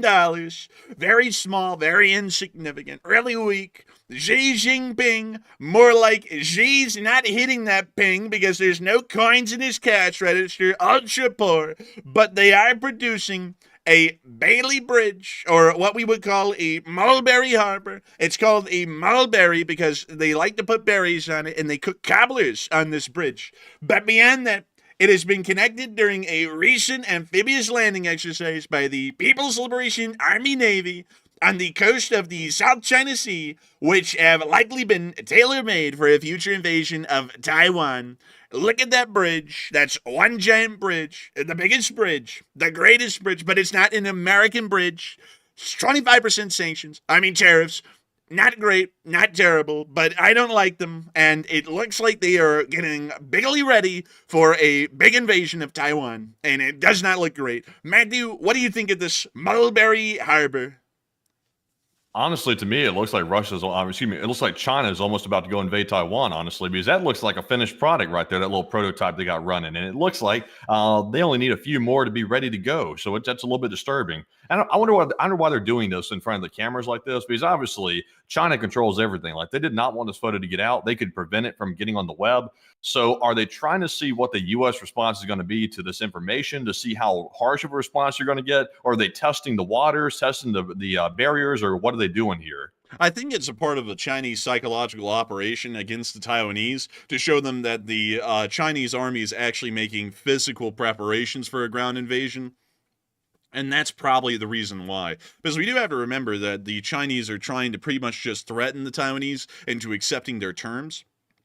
And with that in mind, they might want to show that they actually would be able to land on the beaches of Taiwan with something like this. So that way the Taiwanese might go, not the government, but the public, maybe it would be better if we just gave up instead of fighting them, because it looks like they actually would be able to get a large amount of their army on shore. Maybe that's the case. So who knows? But it is still interesting to see that they're continuing to have this thing heavily publicized. It's almost like how they publicized the Dorito chip a little while back. You know, the flying Dorito chip? Yeah, I think so. Let me go see if I can get it. China 6th of June. All right, let me go see if I can... Yeah, here we go. The flying Dorito chip right here. Oh, you're talking about a plane. I thought you meant like a real Dorito chip. I was like, I've never really seen that.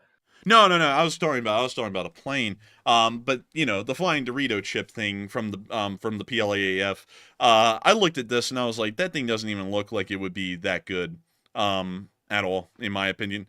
Like, just looking at it, probably is a bomber maybe, and also it has like some sort of like a internal bay that's pretty sizable, mind you, and it probably can fit a decent amount of ordnance inside of it. But still, I was like, this thing is probably a bomber. And then there was that guy, Matthew, who did like that briefing that went public. It was like some sort of like a public briefing thing. And he was like in, I think, the U.S. Air Force. He was like, look at that thing. Look at its triangular shape, or cooked. And he like had nothing else to go off of rather than the shape. And then people ran with it and they're like, it's over. It's so freaking over. You know, remember that? Yeah, I do.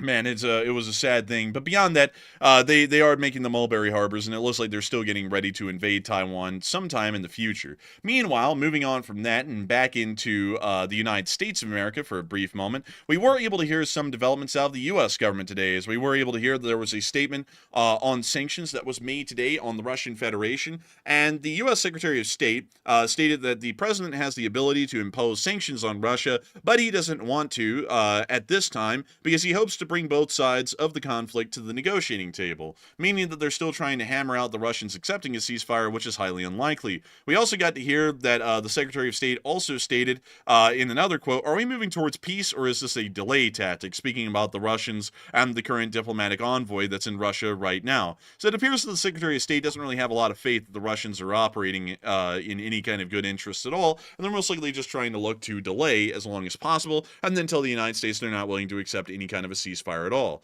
But moving on from that, and moving on from our great Secretary of State, Little Rubio, we are going to be moving on into the Ukraine war news itself, where we were able to hear that the armed forces of Ukraine have been able to continue to fight in the Kursk Oblast to some degree. They haven't been pushed out entirely. They only control a part of Sudzha at this point, and this front line that we have right here is fairly representative of what we're actually seeing in Kursk right now, and it does look like the Ukrainians don't really have that much of a grand intention or ambition at this point of holding the area for that much longer. We were able to hear that Zelenskyy today did state that the operation was a success, and also confirmed that the Kursk operation was not supposed to be for major strategic gains, but was only a diversionary front. The offensive forced Russia to divert troops from Pokrovsk, Kharkiv, and Sumy, which was largely to Ukraine's ambition. We largely said that a while ago on the channel, or I did for the large part along with Matthew, that this appeared to have been a diversionary front and not one with any major strategic significance beyond the fact that it was pulling Russians out of current active battlefields inside Ukraine and then relocating them into Russia. And it appears that according to what Zelenskyy said today, it appears that analysis was correct. We were also able to see a Russian Fab 500 today hitting the southern side of Sudzha in this clip. You could see it come in right over there and explode right off the left side of the camera. I heard them playing the Shock Pangu music. Yeah. But moving on from that, we also got to see Russian fiber optic drones taking themselves out. Somehow, they have pretty good connectivity, and the Russians still can't fly them right. It's a little wild to see that. They're literally face planting them into tree limbs and stuff. Really sad, honestly. Really sad. But moving on. They're kind of stupid. They are kind of stupid, and what's crazy is that we're going to give them a good chance to negotiate a ceasefire, although they don't even want one. But moving on from that and on into our location unknowns, we did get to see the Ukrainians testing out a new kind of a drone that fires an unguided rocket. Oh, only one, by the way. There it goes, and there's the impact. A little bit wild to see that. Crazy. I'm not. Wait a minute. Weird True Gun. Is this like the manufacturer's video or something? I think so, yeah. Bro, I'm not gonna lie. Like, honestly, Weird True Gun. Like, I don't know what company this is, but I mean, this company seems legit. Dude, this company seems kind of Russian, not gonna lie. We're True Gun, bled. Like, it's like, we are. Bled is going to work for one day, bled, but it'll work fine when it does. Dude, I'm gonna create a company. I'm gonna call it Enforcer, and then, like, the motto is gonna be Gun Real. And that's gonna be it. It's like, buy it, take it, leave it. Moving on from that, we also get to see the Ukrainians testing out new ground drones as well. We call this one the Annihilator, specifically because of the fact it carries 2 RPGs and a Pechnik, all on one platform. So it has a little bit of an anti-tank ability and an anti-infantry ability all in one fell swoop. It's actually kind of neat. But still, neat to see it. cool to know that they have that. And moving on from that, we also got to see the Russian casualty report today, and the casualty report was pretty significant. Oh! 0 Bobcat skid steers. We have 0 today. I think at this point, Whistling Diesel is taking them out faster at this point than the Ukrainians are taking out the Russian skid steers. But Enforcer, tell us more. Man, I gotta tell you, troop losses, according to Miss Disa, keeper of the records, has risen again. 7-day average is now 1,244, and 1,244 is a good year. Let's see, the year of 1,244. What happened in the year of 1,244? The Siege of Jerusalem. It was an interesting year. So interesting indeed. Interesting indeed. But moving on from that, 153 drones is tied with 2 other days as the 15th highest daily loss. Tanks, artilleries, and vehicles are near to the 7-day average. What do you know? But nevertheless, getting on into the numbers themselves, we were able to hear that 1,410 Russian soldiers were wounded and killed over the past 24 hours, along with 11 APCs, 114 supply trucks, 6 main battle tanks, 46 artillery pieces, 153 drones, and that was it. No Bobcat skid steers, sadly, but the losses were still pretty decent. Moving on from that and on into the front lines, we were able to see in the Svalbard forest the Achilles hitting some pantsiers, 4 pantsiers. And this is probably where that air defense battery around Putin's former mansion went. Blood. And they got that one right there. Boom shakalaka. And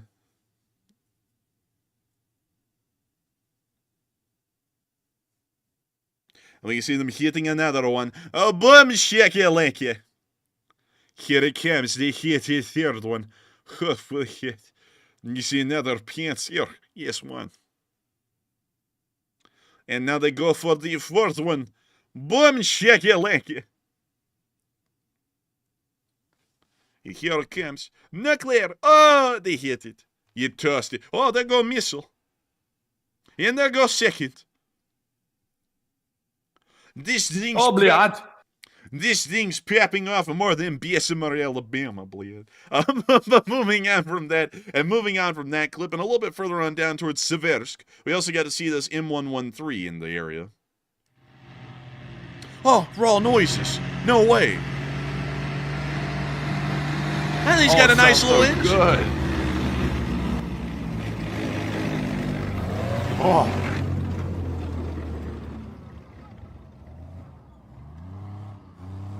I would like an M113. Oh, listen to that sound. That sound is so wonderful. Honestly, that little last 2 revs right there, just, oh, man. Man, it was clean, honestly.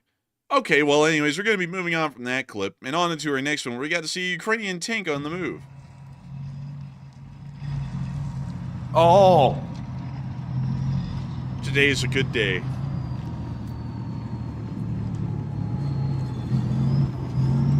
Oh, man, it sounds so good. How can it be so wrong, but it's so right? Listen to it. Listen to that diesel, baby. Damn, it sounds good. Look at that smoke. They're rolling coal. Uh-oh, missed a shift. That's okay, like you're ripping up that transmission, my boy. Damn. But moving on from that and down to Blackman, we also get to see destroyed SPG. He cooked up near a gas station called Nat something, I don't know.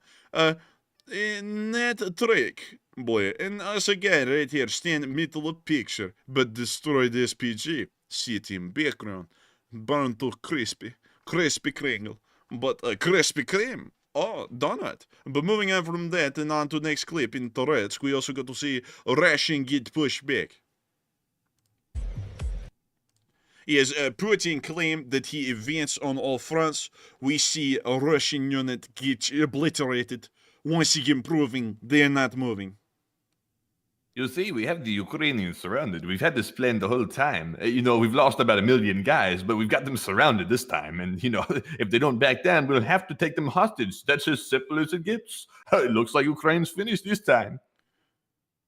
We're about to win. 1,115 days later, we're about to win. It's like it just so happens that we're winning just right around the time that we should be negotiating our surrender, bliat. But it just happens to be that we suddenly started to win, bliat.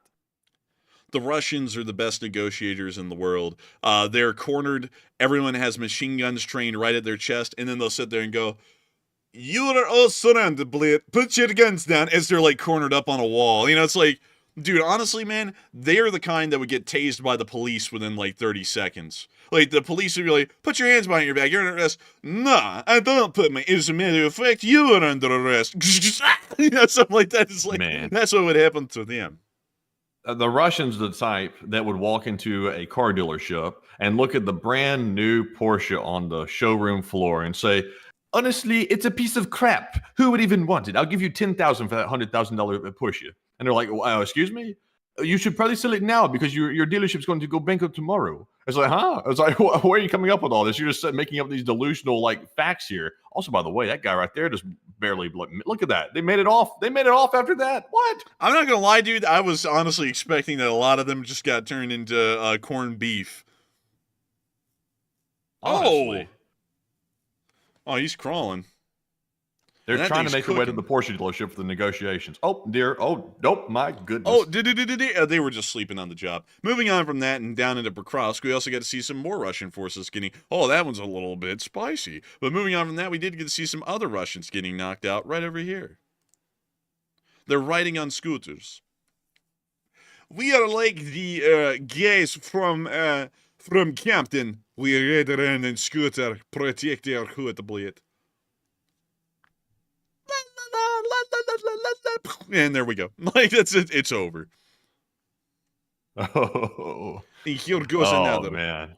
Oh, блядь. I wonder if that Russian, since he has a scooter in his possession, would he rather tangle with the drone or would he rather take 5 scooter knee shin kicks? Which one would it be? He hit me with the throw. Like, please. Honestly, those scooters, when they hit you on the shin, that's like, that's some tough stuff right there. I honestly believe if you get hit in chin with scooter, you get Purple Heart. Like, it's like a mandatory kind of thing. But moving on from that and down into Kherson near Krinky, we also got to see a Russian drone getting hit down here. Well, we won't be seeing that because there was another server error. Good job, everyone, tonight. Good job, everyone.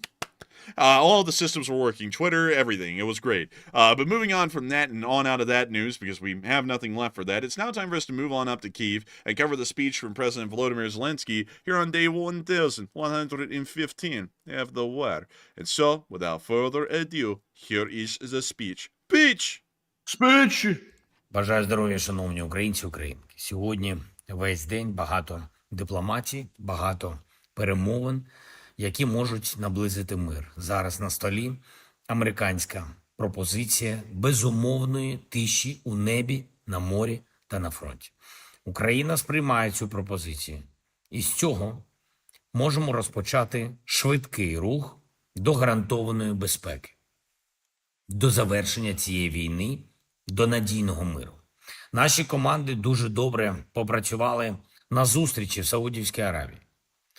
Тривають контакти з американською стороною. Ми, українці, налаштовані дуже конструктивно. І важливо все ж дотиснути Росію до конструктиву, щоб закінчились всі ці російські маніпуляції, які можуть тільки затягнути війну. Я вдячний всім, хто зараз Україну підтримує, хто підтримує наші зусилля і кроки заради миру. Сьогодні я чув багато правильних слів про те, що війну треба закінчувати. Чув багато схвалення української позиції. Продовжуємо нашу роботу заради об'єднання абсолютно всіх, хто може реально допомогти, хто може зміцнити дипломатію та наблизити мир. Я говорив сьогодні з кардиналом Пароліном, державним секретарем Ватикану, подякував за підтримку і за молитви за Україну та мир. Ватикан дуже добре сприймає те, що зараз реально – зберегти життя завдяки тиші. Говорили також і про звільнення наших людей з російського полону, про повернення депортованих дорослих і викрадених наших дітей. Сьогодні ж говорив з патріархом Варфоломієм. Теж підтримка нашої держави, наших людей, підтримка нашої дипломатії. Я дякую його всесвятості, Щойно говорив з американським пастором Франкліном Гремом, президентом Євангельської асоціації Білі Грема, вдячний за підтримку, молитви заради миру, заради України. Дуже мудра людина. Ми дуже цінуємо такі голоси в Сполучених Штатах Америки. Голоси заради миру. Сьогодні ж я говорив з президентом Франції Еммануелем Макроном. Еммануель, як і завжди, чітко знає всі деталі, пропонує хороші ідеї. Ми проаналізували стан дипломатії на сьогодні, можливості, які є. Говорили про технічні аспекти контролю за тишею, про можливі наступні кроки в дипломатії та у захисті наших людей, нашої Європи. Гарантії безпеки, ситуація на землі, можливий розвиток ситуації. В усьому цьому маємо чітку підтримку Франції. Дякуємо. Сьогодні ж запланована розмова з президентом Туреччини Ердоганом. Я хочу поінформувати президента про нашу позицію щодо тиші та щодо готовності до швидкої, чесної дипломатії заради завершення війни. Завтра відбудеться саміт європейських партнерів. Ми представимо нашу позицію і реальну інформацію про те, що відбувається на фронті, також відбувається в Курській області та в усіх наших контактах з партнерами. Безпека – це пріоритет. Мир – це пріоритет. Незалежність України – це пріоритет. Я дякую всім, хто допомагає. І сьогодні ж відзначив наших воїнів державними нагородами. Пишаюся всіма нашими героями. Слава Україні! And Героям слава! And with that, that is the end of the speech from President Volodymyr Zelenskyy here on day 1115 of The Wire. And that is going to be moving us on into the second segment of this stream where we get to talk to all of y'all. And it is an incredibly fun segment. It is a segment where we can do quite literally anything and everything. We can talk about anything. We can talk about everything, except for religion and politics, of course. But still, we cannot wait to get into it because it's going to be an absolute blast, to be entirely honest with you all. I know it will be. I trust it to be so. And I also have to thank the whopping 9,000 people who were here at the peak tonight, and the 49,000 people to watch so far, because we are honored to know that y'all were here with us today and watching this stream. Also, another thing that I have to say is that we are greatly appreciative of all the folks who watched our short war summary earlier on in the day. It has gotten a whopping 140,000 views, and it is on track to be one of the biggest videos that we've made in the past few weeks. And we got to thank all of y'all for enjoying it. We got to thank y'all for appreciating our coverage of this news, because we are always honored to be able to be the ones telling all of you the news. So, with that, Matthew, take it away. All right, it's now time for the final question segment of the night. And we have a lot of very good questions to get to. And sadly, we are fresh out of polls. We ran them all tonight, every single one of them, and we are now fresh out. They're all addressed. So with that, we are now moving on to our Super Chat questions once again. And our first one is going to go to a channel legend. It is Waba, who puts in a $20 donation. And thank you very much, Waba, for that support. And we appreciate it very much. He said, snacks for everyone. And thank you so much for the support, Waba, and helping this channel to keep on running. And thank you for supporting the Snack Fund. Matthew and me both got blueberry muffins before we got back on air during the middle of the speech break. I didn't really eat properly today. I kind of like ate lunch, and then I really didn't eat supper. And I kind of realized that, Matthew, a little bit too late. So I've been pretty hungry through a good part of the stream on top of everything else. So hopefully... I eat nothing these days, honestly. Like I had, I think, let's see here. I had a Filet-O-Fish and I had a quarter pounder, and that was it all day long. And then I had a muffin right now. That was literally it. But you had a Filet-O-Fish, a quarter pounder, and fries. Oh, I did have fries too. So in total, it's like 1,000 calories or something like that. Man, I had a chicken sandwich and a medium fry. from Chick-fil-A like at 2 today, and that was the only thing I ate all day. And it's now like 9 hours later at this point, and now I've had a blueberry muffin. So I haven't really had a lot. Well, actually, I had that little burrito, but man, that thing didn't even hit me at all. Like, it didn't even impact me. I was still hungry. I was like, damn, I was like, what is this burrito made out of? Usually they're really filling. But anyways. Beyond that, though, hopefully we'll be able to make sure that there is some nourishment and good eats after the show, hopefully. But beyond that, Matthew, I have to say once again, on behalf of both of us, a big thanks to Wubba for the support and helping this channel to keep on running, because it is folks like you who help to make this thing possible. And you know, something else that I was thinking about tonight is those storms, those tornadoes ravaging the United States of America right now. And we are soon to be in it tomorrow. And I'll be honest with y'all, I'm going to give y'all this answer right now because I don't want to keep y'all waiting until the very last minute.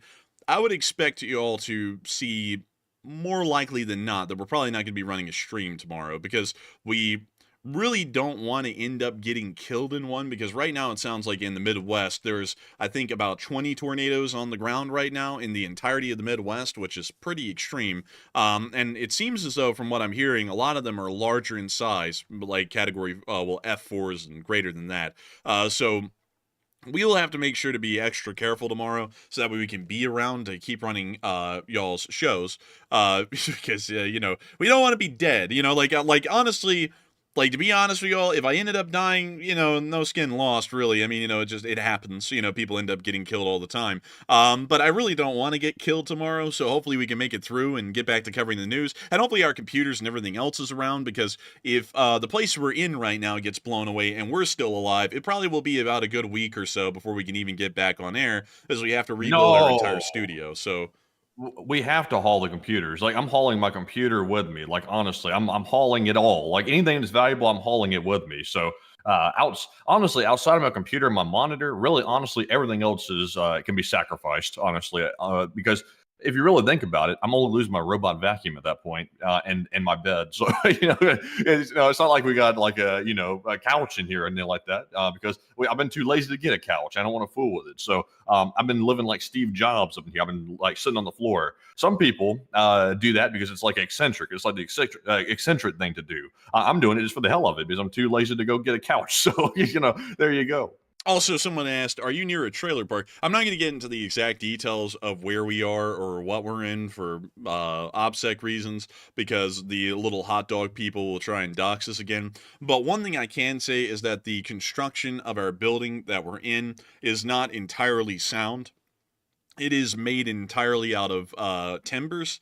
And, you know, most buildings are made out of timbers, just to be entirely honest with you all. But this one is not only made out of timbers, it's an incredibly flimsy building. Like, you can just tell. When winds hit it, the whole building creaks, and it actually seems like it might be moving a little bit. So we don't want to be in the middle of a tornado possibly inside of this building, because even an F1 could probably blow this building away, to be entirely honest. So we want to make sure that we're in something a little bit more sturdy, and that's why we won't be able to run this stream tomorrow, is because we won't even be here to do it. As far as me getting anything out, I'm probably only going to be able to get out the actual main PC that runs this show. Beyond that, there's some things that I wouldn't be able to get out, like my bed. Also, most of the firearms that are here, I'm honestly okay with saying that, because I kind of would like for people to know that we're strapped, so that way, you know, people aren't trying to mess with us or anything like that if they did figure out where we were or doxed us or something like that. So, you know, like, I wouldn't be able to get any of that out, but we should be able to get the computer out. And so if the whole place gets wiped away, it still will be a little bit before we go live on air, because I'd have to get a new chair, and a new desk, new monitors. Everything else would have to be brand new. And a trip to DC. Yeah, you know, a desk and a chair and a trip to DC. I'd have to get all of that. So it would be a little while before we'd be able to run the stream again, but we'd probably be able to keep videos coming out, even if we didn't really have a studio at that point. So that's because Matt's studio is mobile. My whole studio is just my laptop. I literally run everything from a laptop. Now, I will admit, though, if I lost my like big monitor that I use for the second screen, that would be a huge hindrance. But I could still run like pretty much everything just with my mic that's portable and the laptop, and it fits in a backpack. So that's like a surefire solution to videos, at least. But a stream would be another story.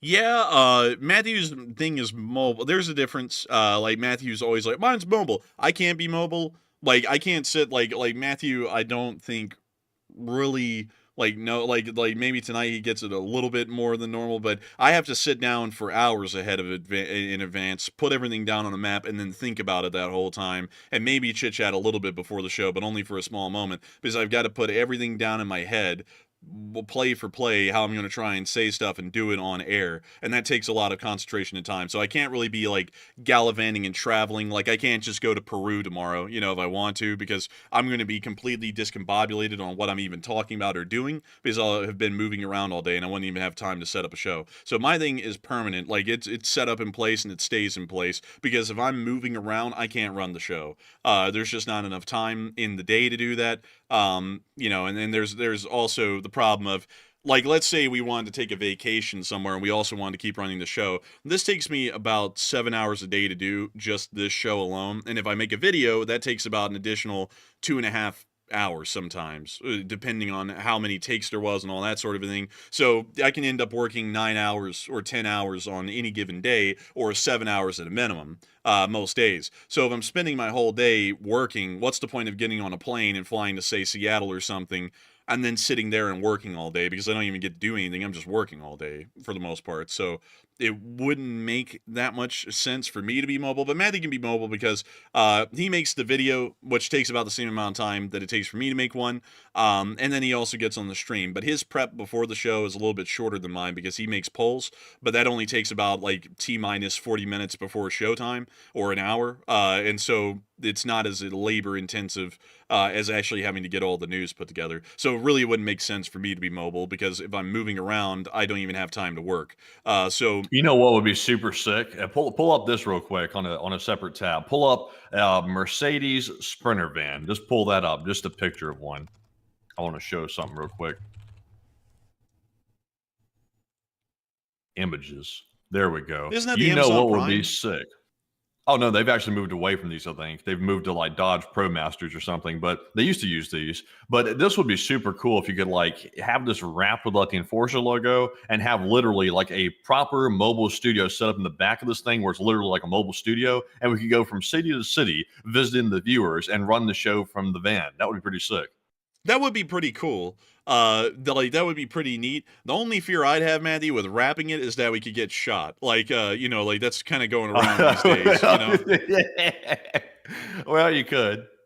like honestly, I'd rather just leave it unmarked and just in like unconspicuously just park it somewhere. I wouldn't want to like have it wrapped because anyone who's a psycho could just be like, there's the target, like there's a bullseye right on that van. And I wouldn't want that, honestly. Like I'm good on that part. But yeah, you know, honestly though, some of these are like kitted out really cool, like though. Oh, look at that. That's nice. That's like a land jet or something. That's pretty nice.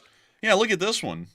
Damn, what the hell? Like, I know that's not cheap. Like, that's not cheap at all. That's like a proper like coach or something. That right? That's probably like $1 million for that. Man, that probably is like $1 million. That looks really pricey. Why in the world would you get that when you could just get an RV at that point, you know? Oh, this is. I assume this is for just around town or something. Like, if you're just trying to really just live it up on the rips, this is the way to do it, I guess. But you know, another thing, man, I gotta say, why get a limo when you could get a Sprinter van? Because then you actually have headroom, you know? Yeah, Sprinter van's the way to go. That's why limos went out of style. Like, nobody buys limos anymore. That's why they're gone. Man, the only limo that even exists anymore is the Beast for the president, and that's it. And that isn't even really a limo anymore. That's just more like a slightly lengthened normal Cadillac. No, it's literally a pickup truck. Like, the chassis of the Beast is not a proper like limo chassis, like a car chassis that's been stretched. It's literally a truck chassis with a car shell body on top of it. That's all it is. Yeah, you know, that must be why, Matthew, whenever you see like a VIP convoy these days, it'll be like all the security vehicles around it and then Sprinter vans. And I always thought, why in the hell do they have Sprinter vans? But when you really think about it, it's like a Sprinter van is way better, especially if you kit it out on the inside than a limo. Yeah, that's true. Also, by the way, I see Jason Hoyt said in the live chat, he said, I'm a Prime driver. Do not use Sprinter or Ram, LOL. Well, I'll be honest with y'all. I've seen some of those Prime drivers out there. I'm not saying this is you, Jason, but I've seen some of those Prime drivers. I know they have the surveillance in the truck, but I've seen some back into stuff and like run over some curbs and like eat some tire rubber like with some of these curbs. But honestly, y'all are driving those things like into the ground like every single day. So I would imagine they probably have problems because of how much use they're getting. but they're supposed to be able to take it because they're commercial vehicles, I think. But anything that gets a lot of use, it's not going to hold up too long. But no, I'll have to take your word for it. Dude, it's kind of like the folks in the army who got like issued Beretta M9s that had been worn out from like decades of service. And they're like, oh, Beretta suck. It's like, well, yeah, it's like a 30-year-old gun that's been shot often. It's like, it's worn out. Like, all the parts in it are mostly worn out. Like, I have a Beretta, just to let y'all know. It's actually a pretty good pistol. I don't have a lot of failures with it or anything. It's a great pistol. The reason why it gets a bad rap is, a bad rep, or a bad rap, either way you want to put it, is because a whole bunch of people got issued these in the Army, and they were 30 years old or so, and people had done crazy stuff with them, like using them as hammers, which you aren't supposed to do, and, just beat the shit out of them. And then they operate poorly because of that, and then everyone's like, oh, well, it sucks. It's like, no, it doesn't. It's like, Beretta's a pretty good company, in my opinion. I like the Beretta M9, or the Beretta 92, which is the civilian version. They're pretty good. It's just that you have to get one that's new, and not worn out from, like, several tens of thousands of rounds being put through it, and then also people treating them like garbage because it's government property and they don't actually own it. And that's a whole other thing. Like, look at a U.S. Army M4, for example. Let me see if I can find y'all a good picture of one, because some of these just look so busted. Let me see here. And that one really doesn't. Some of them, when you get up close and look at them, you're like, my God, what were people doing with these things? Because they just look like they were beat to hell. Some of them were. But they'll just continue to be reissued. I'm trying to see if I can get a good picture of this. And most of these are actually in fairly good shape. Like, not that bad off. Some things have some wear on them, but it's just wear where the paint's kind of come off a little bit. But I'm trying to find the ones that just look ganked, and I can't find any of them. And not really find any of them right now. But I've seen one or two pictures where I've seen them, and I'm like, oh my God. I'm like, what, like, dude, honestly, man, I'm not even kidding, dude. Some people look like they just took their M4s and just went up to a wall and just started slamming it into a wall, like, until they got tired of doing it. Like, it looks so bad. And then people will be like, oh, it doesn't really work too well. It's like, well, yeah, because it looks like it's been beat to death, and it's not going to work anymore if it's been beaten up that badly. Do they get to do the spray camo on the side at some point, or is that not allowed? I don't think that's allowed in the Army, because these are like government issued. Like, they're not like personally acquired. Obviously, it's like, so they don't really get to wrap theirs. I think some Ukrainian rifles are actually privately acquired, and so then they wrap them because it's their personal rifle. Yeah, I think.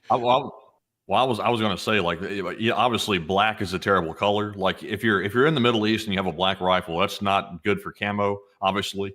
And also, when they get all those scuffs on them, then the bare metal is showing, and that's even worse. It's all reflective. So, between those two things, like, why don't you just spray some like camo on it or something, or let them spray it? Man, honestly, you would think. Oh, well, then again, man, if everyone's spraying their guns down, and some doofus might spray down the bolt. And then, yeah, you got to think about that, man, because, like, you have to remember, Matthew, that there were some people that we knew from high school that got into the Army, and they certainly did not meet the minimum ASVAB score requirement. And, if you tell them, hey, go spray down a gun, they might go spray down the trigger assembly, the bolt, everything inside, all the moving parts, and then they just ruined an M4 or an M16. But let me go see if I can show y'all an M16. Maybe we can find a beat-up M16 to make an example of. Honestly, none of these are really that bad off. I mean, just normal wear and tear kind of things with the paint. Can't really find a lot of them that are extremely beaten up. I've seen them, though. I can promise y'all I've seen them. Trust me on that. But there are, like, no good Google images or pictures of this at all, which is a shame, because I was really wanting to make a good point with this on, like, the whole worn out and beat up thing. Because that's also something else that people do with the General Electric GEVO series, is that these have been in service for like 30 years at this point, and a lot of them have been rebuilt. And so some people will be like, oh, these things suck. And it's like, well, it really didn't when it was brought into service initially. Like, these were actually pretty decent operationally. It's just that they've been in service for so long that they've actually exceeded the amount of mileage that they're supposed to have put on them by millions of miles. And so then some of them had to be rebuilt. And even still, even rebuilding them, some of the parts weren't even replaced at all. And so, they're breaking down a good bit. It's kind of the same thing with that. Also, by the way, did you know that if a tornado hits a train, the conductors will be perfectly okay. In fact, they tell the engineers and conductors to go get in the cab of the train if a tornado is going to hit it directly, and they'll be the safest in there. They'll always survive. It's super heavy. It really can't flip. And also the windows are basically bulletproof in the front. Yeah, man, these things are bunkers on wheels. Like, and also like the weight of one of these things. Let me go pull up the Gevo series to go get you all a weight on one of these things because they are insanely heavy. So let me see here. Length, fuel capacity. We want to find the weight. Here's all of the different variants that they made. All of them are almost the same. They look the same. Let's see. Fuel capacity, power output. Where in the world is the weight on this? Oh, here we go. Well, no, sorry, that's the tractive effort. Where in the world is the weight, though? Come on. It can't be that hard to find. Oh, my lord. Man, they're going to make it hard to find, aren't they? Let me just type in GE Gevo weight. So, they generally weigh somewhere in between 416,000 and 432,000 pounds, or 196 tons, which is equivalent to roughly 3.2 M1 Abrams worth of weight on a single engine, which is one of these. So each one of these is insanely heavy. I mean, like, you're never going to move these things. It's pretty hard to move them. So also the front windows, by the way, they're like, aren't they like 5-ply windows or something, like 5 layers? Like they're super thick. I don't know if they're like technically bulletproof or not. They say they're bulletproof, but I think it might just be a really thick window. But I've seen a video of some guy filming inside of one of these trains when the tornado hit it directly, and the 2x4s were running around in the air and stuff like that. And they smashed into the front window, but it didn't actually like cause the window to actually bust open. It was just like a crack in it. Let me see if I can find one. Well, the window, it doesn't look like the windows shatter. It looks like they just literally pop right out of the pane if they get hit hard enough. Probably because they're 5-ply. Like, you know, like, I think that is true. I haven't really looked into like the thickness of the windows of most locomotives. I know that on some of the earlier ones, like GP9s and stuff, they weren't really that thick. But on these, I know that they started to make them like super duty thick at some point towards the modern generations of locomotives. But sadly, I can't tell you how thick. Let me go pull that up. How thick are locomotive windows or train windows? Train windows are typically made of tempered glass. I think this is for like a passenger car. Let's go see if we can find it for, let's see, each pane. You should probably say like locomotive windows or something instead of train, because I think they're pulling up like train car windows or something. Yeah, because I know the one on passenger trains aren't that thick because they're designed to be popped out by a passenger if they have to get out. It doesn't really look like they're, well, it's about 1/4 to a 1/2 inch thick. So, you know, a 1/2 inch thick is actually pretty decent, you know, when you think about that.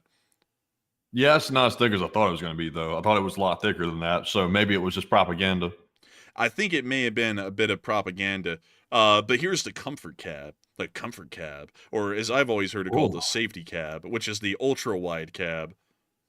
You know, there's people out there that are train procurers, like their job is to buy trains. So I'm sure they get marketing materials for these trains. I wonder how that is, like, you know, be marketed a train to go buy it. Dude, actually, it's an interesting kind of a thing, man. There's actually a lot of marketing involved in the railroading world. Like, let me go see if I can pull up the Hydra cushion suspension. Because they, well, let's see. Let me go type in rail car. Because they usually advertise this on the side of rail cars back in the day. Yeah, see this right here? Like, this had a new kind of a, kind of like a buffering system for the couplers. And it was called a Hydra cushion system. And they would advertise it on the side of the rail cars that it had Hydra cushions. So that way they could market this to people who were transporting fragile freight like glass. They'd be like, see, it won't get broken in the rail cars because, you know, of slacking or anything like that at some point on the journey. Because it has a Hydra cushion couplers. So the slack action will be a lot less, you know, like, I guess you could say jerking action on the car. And it would be a lot smoother. Well, that's good. You don't want that. No, you don't want that. You know, that jerking action, you know. That wouldn't be great. but anyways, Hydra cushions, they're something interesting. There's a lot of different suspension things for couplers. But beyond that, before these came into being, like these comfort cabs or the safety cabs, they had the little, I forgot what these cabs are called. But let me go show them. These cabs. Those cabs. Yeah, I remember that. See how it isn't like as wide or, anything like that. Like it generally is a fairly small little cab that protrudes from the sides. Has like a clearance on the front, like that kind of a thing. That was the normal kind of cab before the comfort cab, and now the comfort cab or the safety cab is standard for the large part amongst all locomotive designs. I'll have to make sure I option that on my next train. Yes, please do. But with that, I hope we were able to talk about that somewhat well indeed, because we have so much more to talk about here tonight beyond just this alone. But nevertheless, Matthew, what else do we have? All right, so jumping into our next super chat here, this one goes to none other than Char G, who puts in a $20 donation. And thank you very much, Char G, once again for that support, and once again, putting in a bit of a donation to the In-N-Out Future Burger Fund. We appreciate it. They said, what would be the downside of sending missiles to Putler's mansion? And I think it would be a cool idea. That's in their words, by the way. And what say you? It would be interesting. I don't really think there would be a lot of actual strategic value in that, and it may be a waste of time. That may be why they never really targeted it. But it would be decent for morale purposes, although that may also embolden or infuriate the Russian government or the Russian people, which may be another reason why they never really touched Putin's mansions that much before. So I hope that does address that well, Sharky. And thank you once again for supporting the In-N-Out Burger Fund, because we love ourselves an In-N-Out Burger. And so with that, thank you so much once again. I hope that does address that well. And with that, we are moving on to the next one.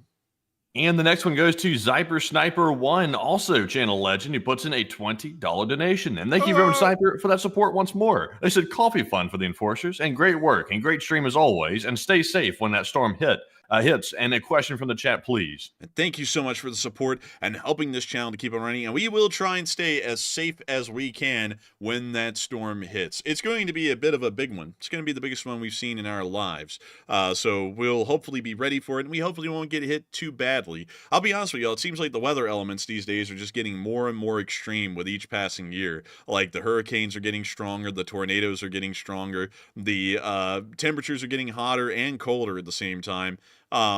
Every single year, by the way, it's getting like that. And so hopefully we'll see that this eventually dies down at some point, but it probably won't. Did you know that Tornado Alley is shifting over toward Alabama, toward the east, a little bit more than it used to be? Like the Tornado Alley used to be straight up and down like Oklahoma, Texas, things like that. It's shifting over toward Mississippi and Alabama, oddly enough. Yeah, there's a lot of things happening like that. It actually is because of climate change, which some people may or may not want to believe in. I personally do believe in it because I took a pretty lengthy class on it in college, and it was actually well researched. Of course, it was being presented by scientists, and it was a very interesting kind of a thing. But as the polar ice caps continue to melt, they actually cause the air to become cooler in some instances, which can start to change a lot of weather elements for the large part. And it's very interesting how that works, because through the melting of the ice caps, it does create a temporary drop in temperature, but once they start to melt significantly enough, the temperature then starts to rise really without control beyond that point for a bit. But still, at this point, the phase that we're in, this is where you start to see more extreme weather elements because of that colder air almost constantly being present, and also it being a good bit colder and then interfering with the hotter air near to the equator. It actually does create extremely strong weather elements for the large part, and that's why we're seeing these wildly strong weather cells and stronger hurricanes with each and every passing year, and more violent hurricane seasons that last longer. Those kinds of things, they're largely created by climate change, kind of like how the drought that's currently affecting Panama and the Panama Canal's passage rate is also affected by climate change and the temperature differences in the atmosphere that are currently affecting the Pacific and Central Pacific, where the El Niños and La Niñas are created, that create the rains that come to Panama. So those kinds of things are a little bit interesting. Will they be fixed? Maybe, but the thing is, the interesting thing with climate change is that there's really no way to reverse it. Once it's happened, it's happened. You can stop it to where it is, but stopping it will take many, many years. So it still will continue to progress to some degree at that point. But you can generally try and stop it where it is. But this would pretty much be the standard from this point forward for an incredibly long period of time until you could actually start to effectively reverse the damage that's been caused by not really carbon dioxide. That's what a lot of people think is the issue. It actually isn't carbon dioxide. It's more so a myriad of other factors like sulfur oxide, and a couple of other things that are very, very nasty. And they're emitted in wildly small amounts, but they actually do cause a decent amount of damage, especially to the atmosphere, and especially to the fact that it really doesn't allow for heat from the sun to be dissipated as much as it has been in the past, because it creates a very thin kind of an aerosol in the upper atmosphere, which helps to kind of deflect a bit of that thermal energy right back down into the atmosphere again when it's attempting to escape, and then you end up with these severe weather inclements for an incredibly long period of time until you can find a way to fix it. But there is always a way to fix something. It's just that this would be a pretty momentous effort that would take some time and years, but hopefully we'll see that people continue to try and work towards some sort of a solution or an effort to try and fix it. Because I can tell you all this, me personally, just speaking of in my lifespan, I remember summers used to be milder and winters used to not be as cold. Like just when I was a kid. Like I remember in the summer, you could actually get out in the middle of the summer and people were blown away when it was like 92 degrees. Nowadays, people are blown away when it's only 100 degrees here in the South, which is honestly a little bit wild. Don't you remember that, Matthew? Like, don't you remember being down near Montgomery and we would get out and, you know, our parents would be like, oh man, it's so hot today, it's like 91. And that was considered wildly hot, you know, and now it gets up to like 100 and 103 most of the time. And now that's considered normal in the summer down here. Yeah, I remember that distinctly. Also, by the way, Enforcer, I just got some interesting news here. I was trying to double check it while you were talking real quick to make sure I'm reading this correctly, but I'm seeing a report that South Korea is saying that several Russian aircraft briefly entered their country's airspace moments ago. In fact, it looks like it was about maybe 20 or 30 minutes ago. So I'm seeing this as a very early story. I don't have much detail about it right now, but according to what I'm seeing here from Mossad commentary, they're saying that South Korea is saying that Russian aircraft have entered their airspace for a brief moment. So I'm waiting to see if I can find more detail about that. It's very, very new. So I'll be fascinated to see what's going on with that. That is interesting. You don't really hear about that kind of a thing often. And also, I see some people talking about all kinds of different things. Let's see here. Want to make sure. Some people, someone said BS. No, I promise you it is an issue. It is a concern. And some people don't really know how it affects things, but it affects a lot of things massively, especially agriculture. Because something that some people do not know is that climate change isn't supposed to be this idea of let's just shut everything down and screw everyone over. That's really a radical, really stupid kind of an approach to it. The study of climate change is actually supposed to be understanding how much of an effect it could have on agriculture, because whether people want to believe it or not, our entire food industry still relies on the natural world, on soil pH levels, on the mildness of weather, really on the plentiful bounty of the seas, which have to be maintained with a decent balance. And if we start to throw that balance off too much, we can see that there is a major damage to food supply chains. And no matter how much we industrialize and how much we create technologically, humans are always going to be bound to the fact that we have to eat some form of sustenance. And that sustenance has to either come from the oceans or the land itself.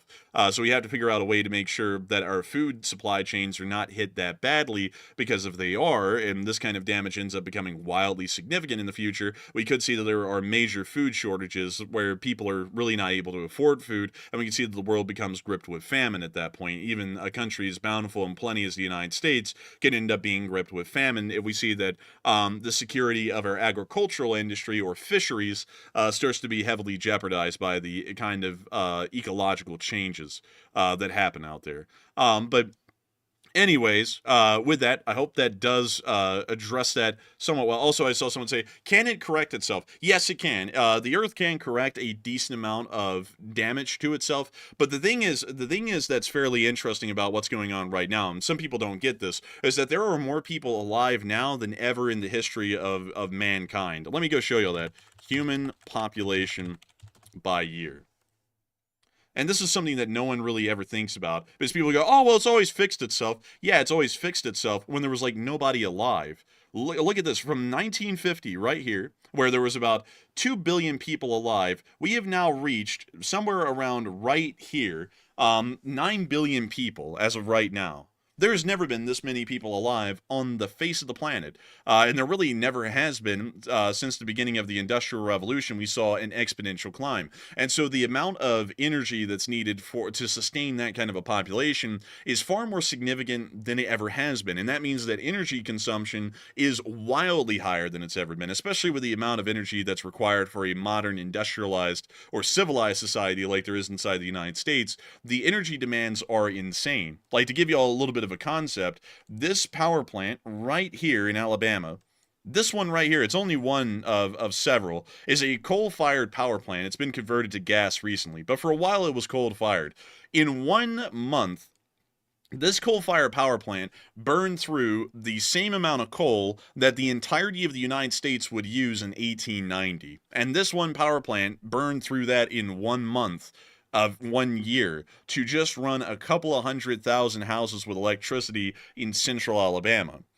So when you think about it on that kind of level, the energy consumption is exponentially higher than it's ever been. And that means that any kind of emissions produced from that are exponentially higher than ever. And so while the planet may be able to handle over thousands of years, the kind of pollution that was being put out, or the kind of emissions that were being put out, and it really didn't have that much of an impact, that's because it wasn't being output on such a major industrial scale as currently in the present day. So with these new kinds of modern problems, it requires modern solutions. But then there's also a middle line that has to be made, because you can't completely screw everyone over. Like, you can't say, okay, no coal, because there's a lot of the world that runs on coal and oil. You can't just do that and then stop all progress. So you have to try and find some sort of a middle balance, or find a way to be able to counteract the damage that is necessarily being created.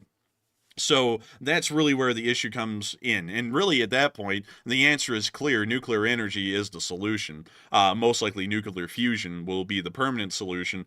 But then people don't want to act like that. And I don't really know why, because, like, I don't really have any aversion to any form of a fuel source. Like, I have a gas-powered car, and gas is gas. It is what it is.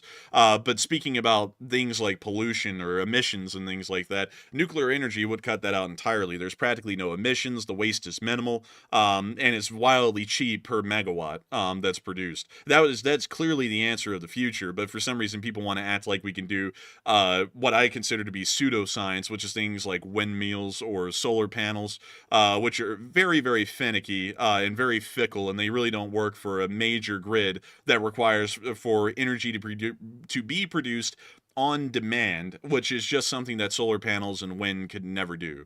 But anyways, well, you can, but you just have to have batteries, because the trick is storing it, because it's a very variable energy flow, because you don't know when the sun's going to be out. Yeah, but then with batteries, though, you have to have an insanely high amount, at least for now, of lithium. And mining lithium isn't exactly an energy passive sort of a expedition. That's very energy demanding. So then you're putting all of this expended energy and effort, really emissions when you think about it, into producing wind turbines and solar panels and lithium batteries. So that way, in the end, they don't even really return the carbon footprint that they made. Like with a nuclear power plant, it's just concrete turbines. There's a decent amount of carbon, or not really carbon, but more so emission output initially. But over the lifespan of a nuclear reactor, which can last for 50 years, the actual carbon footprint or emission footprint annually is non-existent.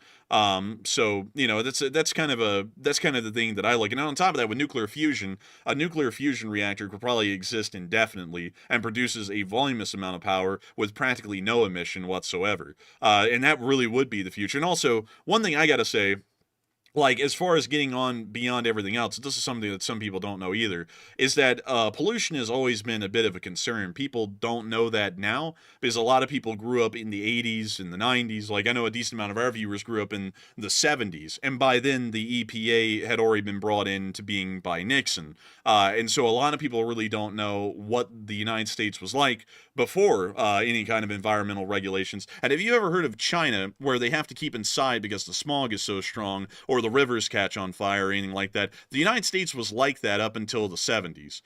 From the 1940s to the very early 70s, the pollution was insane throughout most areas of the United States. Like, you could actually go outside and get black lung from just breathing in the air if you did it enough.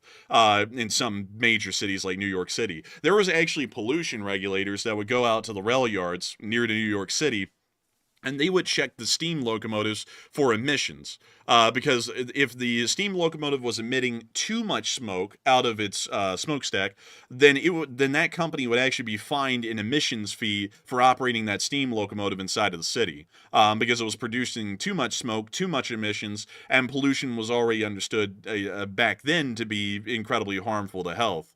So they would try and limit as much as they could, but even then, back then, pollution was insane. So with that, I hope that does address that somewhat. Also, another thing that people don't know, we've talked about this before on the stream, and I think Matthew was really blown away with some of the stuff, because it's stuff that people don't really know much about at all, and I only learned about it about a year ago. But visibility inside of the United States because of pollution is something that has been empirically studied.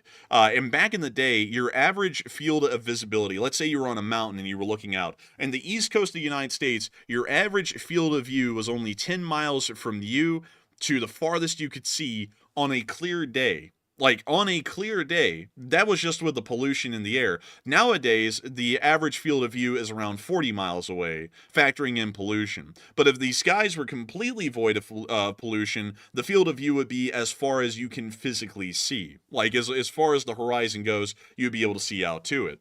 And nowadays, it's become a lot better. It's about 400% better than it was back in the 60s. But still, when you think about that, that is pretty crazy that even with the amount of smog that's in the air currently, you can only see out to 40 miles.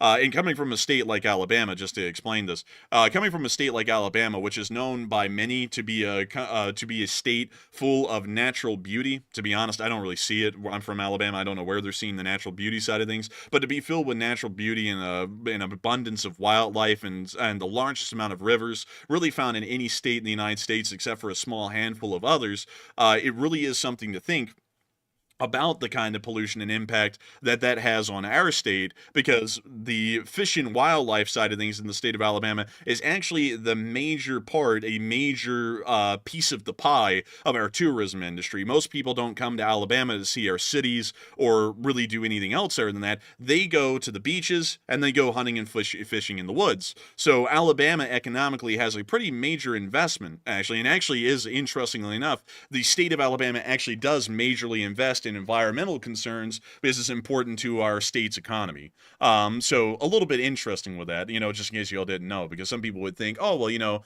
Alabama is just to put it frankly, Alabama's a Republican state. Usually environmental concerns is a more Democratic, a Democrat kind of a thing. So why in the world would they care? It has a pretty decent amount to do with the economy. And really, a lot of states really do have a concern in this, like, for example, a state like Texas, because there's a decent amount of agriculture and other kinds of concerns in Texas that will require for a little bit of an environmental oversight to make sure that things like the pH levels in the soil don't become too high to where the soil becomes acidic and crops really can't grow, because then that starts to become a major issue out there as well. So with that, I hope that does address it well, or at least go through a little bit of a talk about it, because if you don't really believe in the idea of the temperature changing much or the polar ice caps melting, one thing that certainly is a thing that happens is acid rain, and acid rain can devastate agricultural industries and fisheries out at sea, and that's a major economic hit when that happens. But anyways, with that, I hope that does address that somewhat well, at least in my opinion.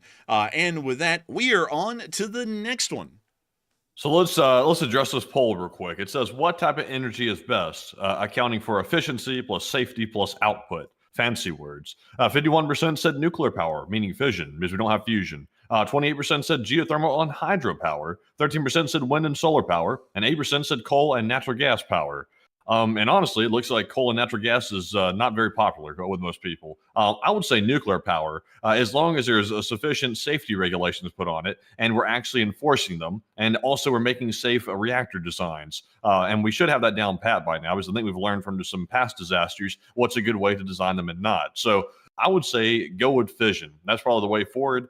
Fusion is not really viable yet. I think they're working on that a lot, but it's probably going to be a long time for that's actually viable. But Enforcer, what say you? I would say, let me see here. Let me see.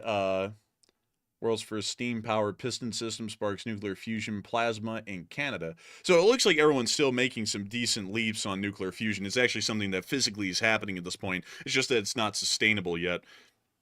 But beyond that, in my opinion, I would have to say that nuclear power, nuclear fission is the most efficient thing, it's the safest thing, and in terms of output, it is by far the highest. There's no way to really diss on nuclear power. Like, the only people who diss on nuclear power are people who shill for really the oil companies. Like, those are really only people who don't like it, because the oil companies make a large amount of money off of selling natural gas and oil to oil-fired and natural gas-fired power plants. It's a very big industry because energy consumption to produce electricity is insanely high, so they have an invested interest in trying to make people scared of nuclear. But nuclear is the best option. Wind and solar are, like, to be honest with y'all, wind and solar are scams, like, in my opinion. Wind turbines work when there's wind, and of course you can find windy areas, but they don't really produce that much electricity. Solar panels are wildly finicky. Like, if a dry day is around and some dust gets on them,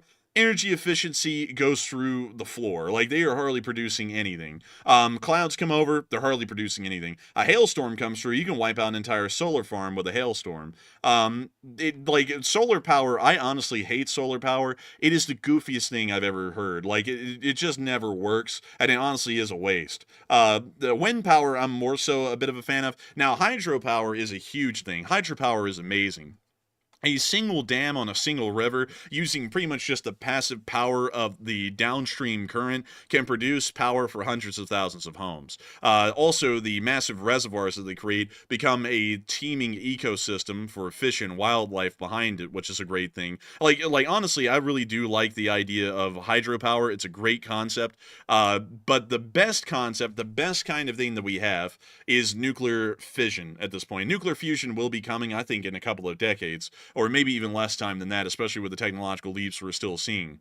But nuclear power is certainly the future. Let's look at this. The Browns Ferry nuclear power plant, again, because it's one in Alabama that I know about personally. This is the second largest power-producing nuclear power plant in America. So let me go show it to y'all, because it's a great example of what nuclear power can do. So here is a picture of it. And it's a fairly sizable facility, but once again, remember that this facility doesn't really cover that much ground in the big scheme of things. There's the facility, and there it is relative to the size of the state of Alabama. It's an immeasurable blip on the radar for even a state like Alabama. In terms of power output, it is produced, let's see here, let me make sure that I get this correct. This is in gigawatt hours. It is produced approximately, let's see, 32,000 gigawatt hours of electricity in 2021. And so how much is a gigawatt? Let me go pull that up for y'all and show y'all that. Gigawatt. Let's see. Gigawatt. Also, everybody's talking about what do they do with the waste. I see some people, I said this, I know this is controversial. I said fire the nuclear waste deep into space. And, there's no gravity, obviously, or at least there won't be for a long time when it's traveling through space. It'll simply just keep going farther and farther away from Earth. There's already plenty of radioactive substances already in space. And also, it's not like it's going to run into somebody or something out there. There's nobody out there, at least according to what we know right now. So, honestly, I don't find that to be a bad thing. Like, it's not like you're polluting space. There's already, dangerous radioactive materials lurking in space already. So, here's something shocking for y'all. This is going to be crazy because I just got the number. So, to show you what I found, 1 gigawatt hour is equal to 1 million kilowatt hours. So a power plant with a capacity of 1 gigawatt could power approximately 876,000 households with 1 gigawatt. So this power plant in 2021 across the whole year produced 32,000 gigawatts.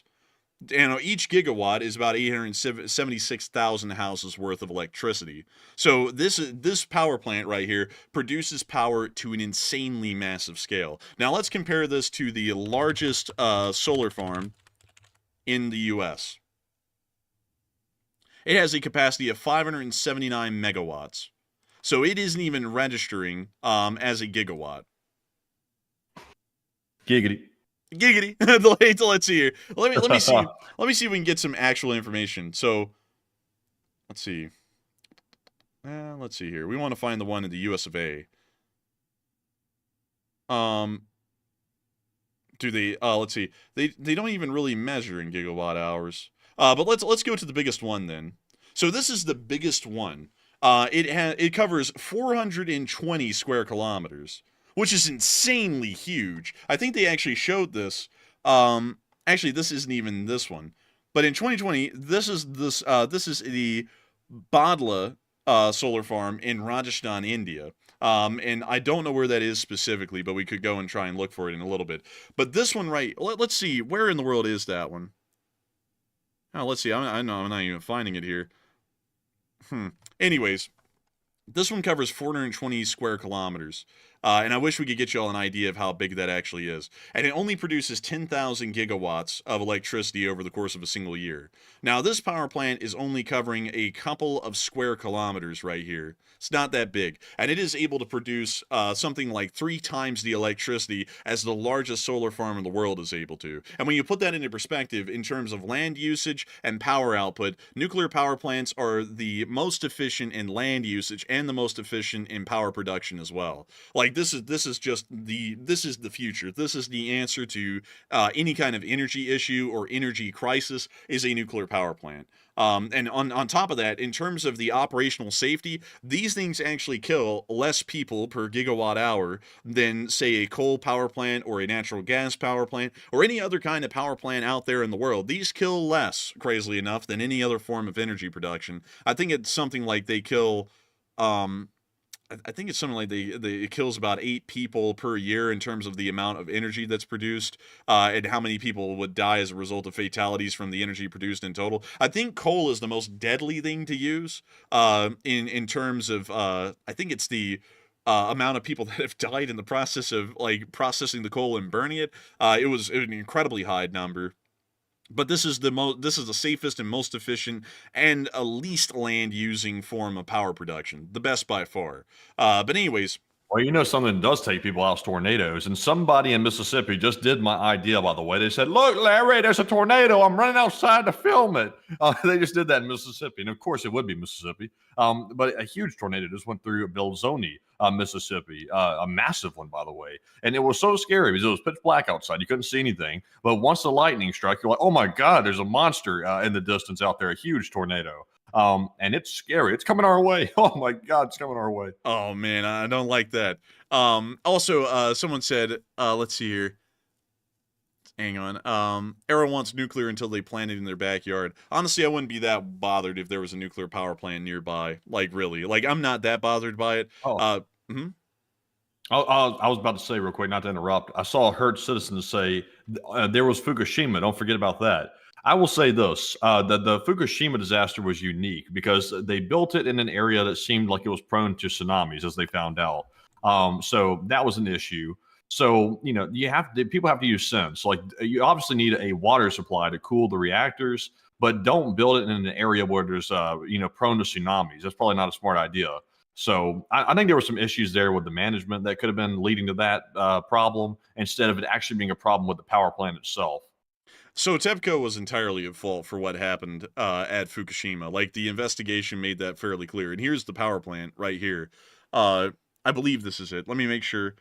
There's not 6 reactors at this one. Where in the world is the one with 6 reactors? Let's go. Here we go. This is Fukushima Daiichi, and you can see all the little water cell tanks that they have out here. So the Fukushima Daiichi power plant is entirely the fault of TEPCO's incompetence and mismanagement of the plant. It was built on a low level. The Japanese government has a nuclear inspection agency that tells companies what they have to do to make their power plants safe.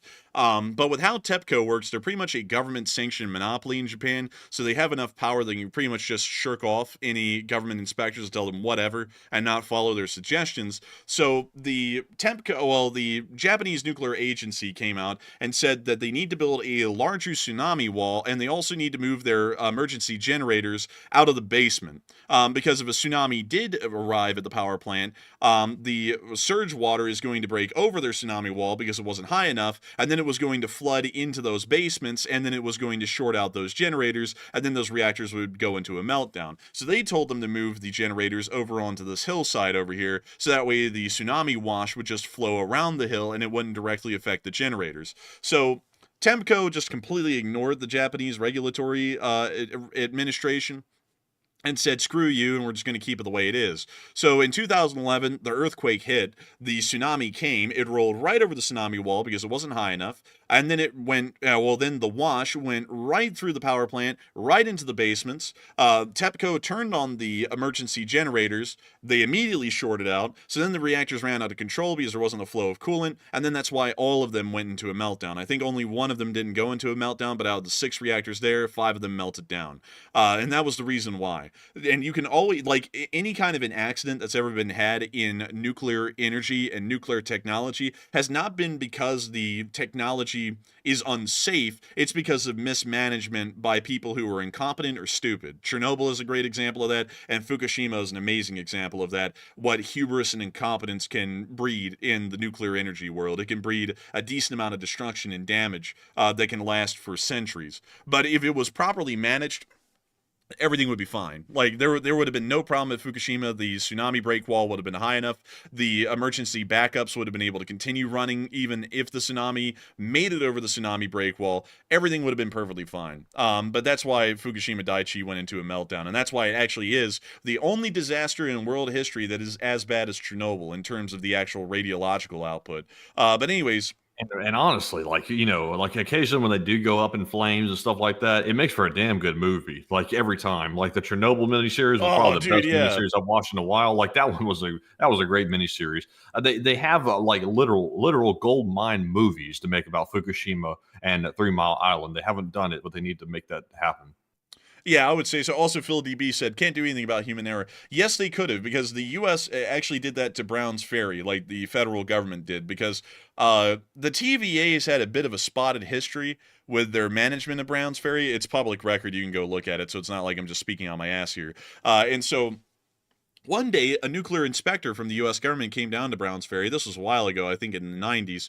And they came in and they said, hey, how's it going? Oh my God. And they saw that the power plant was like hanging on by a thread. So the federal government forcibly shut down that day the entire Browns Ferry nuclear power plant. And it remained shut down for 10 years until they were able to show that they met every single safety regulation that the U.S. government laid out, so that way they could turn it back on. And I think the third reactor got turned back on, I think in 2005, and it's been running continuously since then again.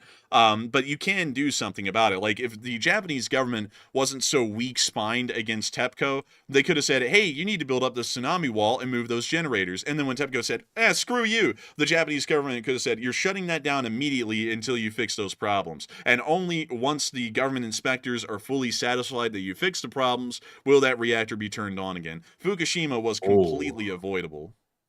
That problem is so much deeper than that. Like, there's so many things between TEPCO and the government. Like, there's a Well, lot to that story.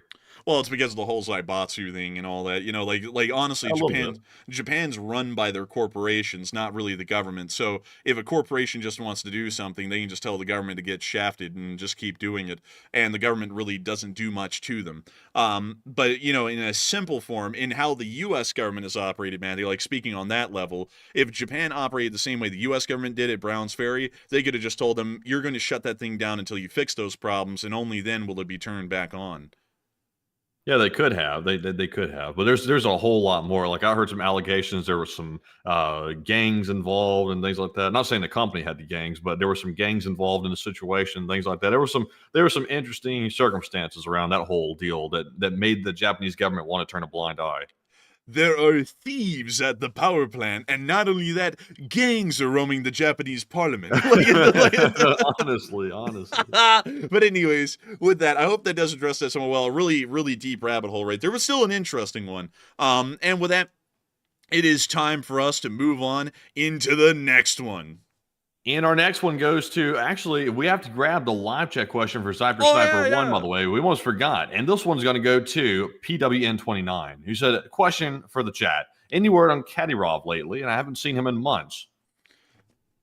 We know that Kadyrov is alive. He's just very quiet now. He doesn't really do much, and he just kind of hangs out in Grozny since that whole blood feud thing started a while ago. So I think he's scared to leave, or really scared to be vocal anymore. So with that, I hope that does address that somewhat well, at least in my opinion. And thank you once again for support and helping this channel to keep on running. And with that, we are on to the next one.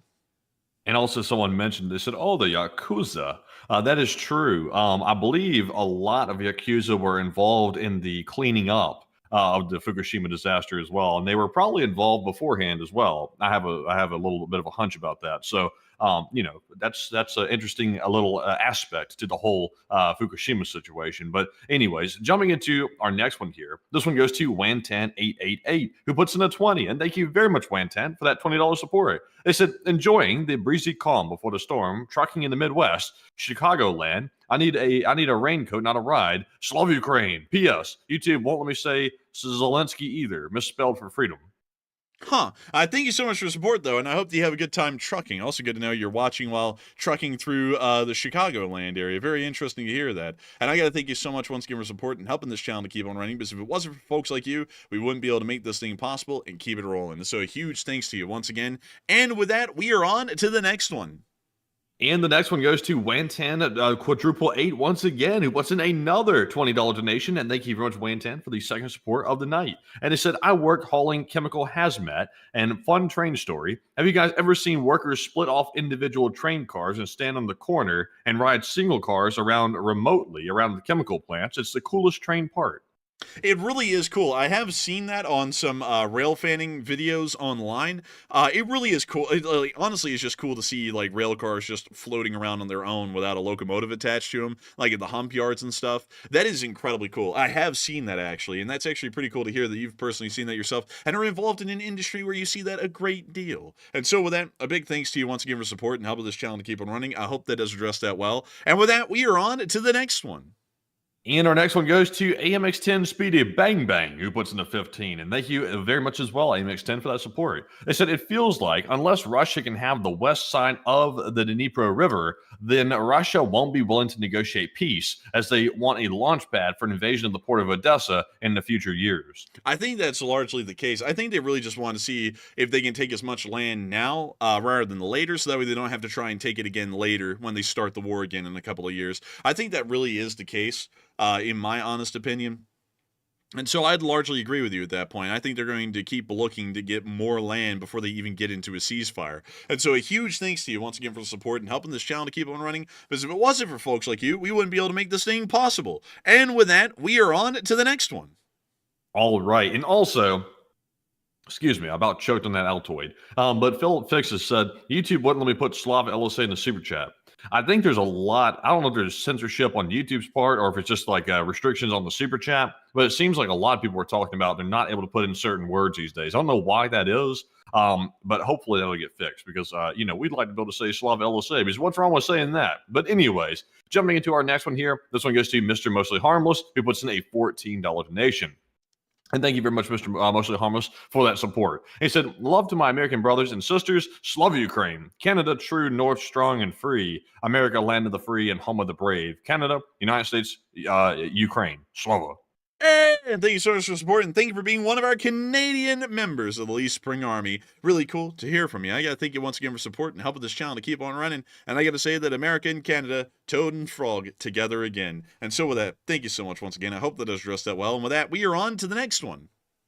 And also someone in the chat said, cinnamon. No, no, actually it's not. I got sent the wrong ones. You see here. I got sent the wrong Altoids. They sent peppermint. I said, hey, why? Whoa, peppermint. I tried one. I was like, oh my God, it's like Listerine or something like that. But I'm still eating them anyway. I've gotten used to it. So it's actually not too bad. But anyways, jumping into our next one here. This one goes to Steven Spada, who puts in a 10. And thank you very much, Steven, for that support. They said the only way the Russians agree to a ceasefire is if the war harms Putin's reign. I would say that the only way that Russia would ever agree to a ceasefire is if they just win unconditionally at this point. But I also agree with that too. But still, thank you once again for support and helping this channel to keep it running, because if it wasn't for folks like you, we wouldn't be able to make this thing possible. And with that, we are on to the next one. And the next one goes to Ari Soini yet again, Kiwi Wife and Finn, who puts in a $10 donation. Hey! Thank you, Ari, once again for that support. And it said LSA and Belarus military strength, question mark? Oh, Belarus's military is weak. It's only 70,000 strong across all branches. They have practically no ground force, no air force. At best, it can be described as a paramilitary police force, and that's about it. So with that, I hope that does address that well, and I thank you once again for support and helping this channel to keep on running. And with that, we are on to the next one. All right, and our next one goes to Leora Avagail, who puts in a $10 donation, and thank you very much, Leora, as well for that support once again. And Leora said, hey, Enforcers, please stay safe, and we will try, if it happens to hit, make sure you get to a storm shelter and stay away from the sheltered doors and the windows. The EF5 is no joke. And I would agree. And I got to thank you for the support and helping this channel to keep on running. And I'm fairly certain we probably won't be running a stream tomorrow because of that storm. So hopefully we'll be able to be okay and we'll be alive, I hope. And so with that, a big thanks to you once again for support. Hope that does address that well. And we are on to the next one.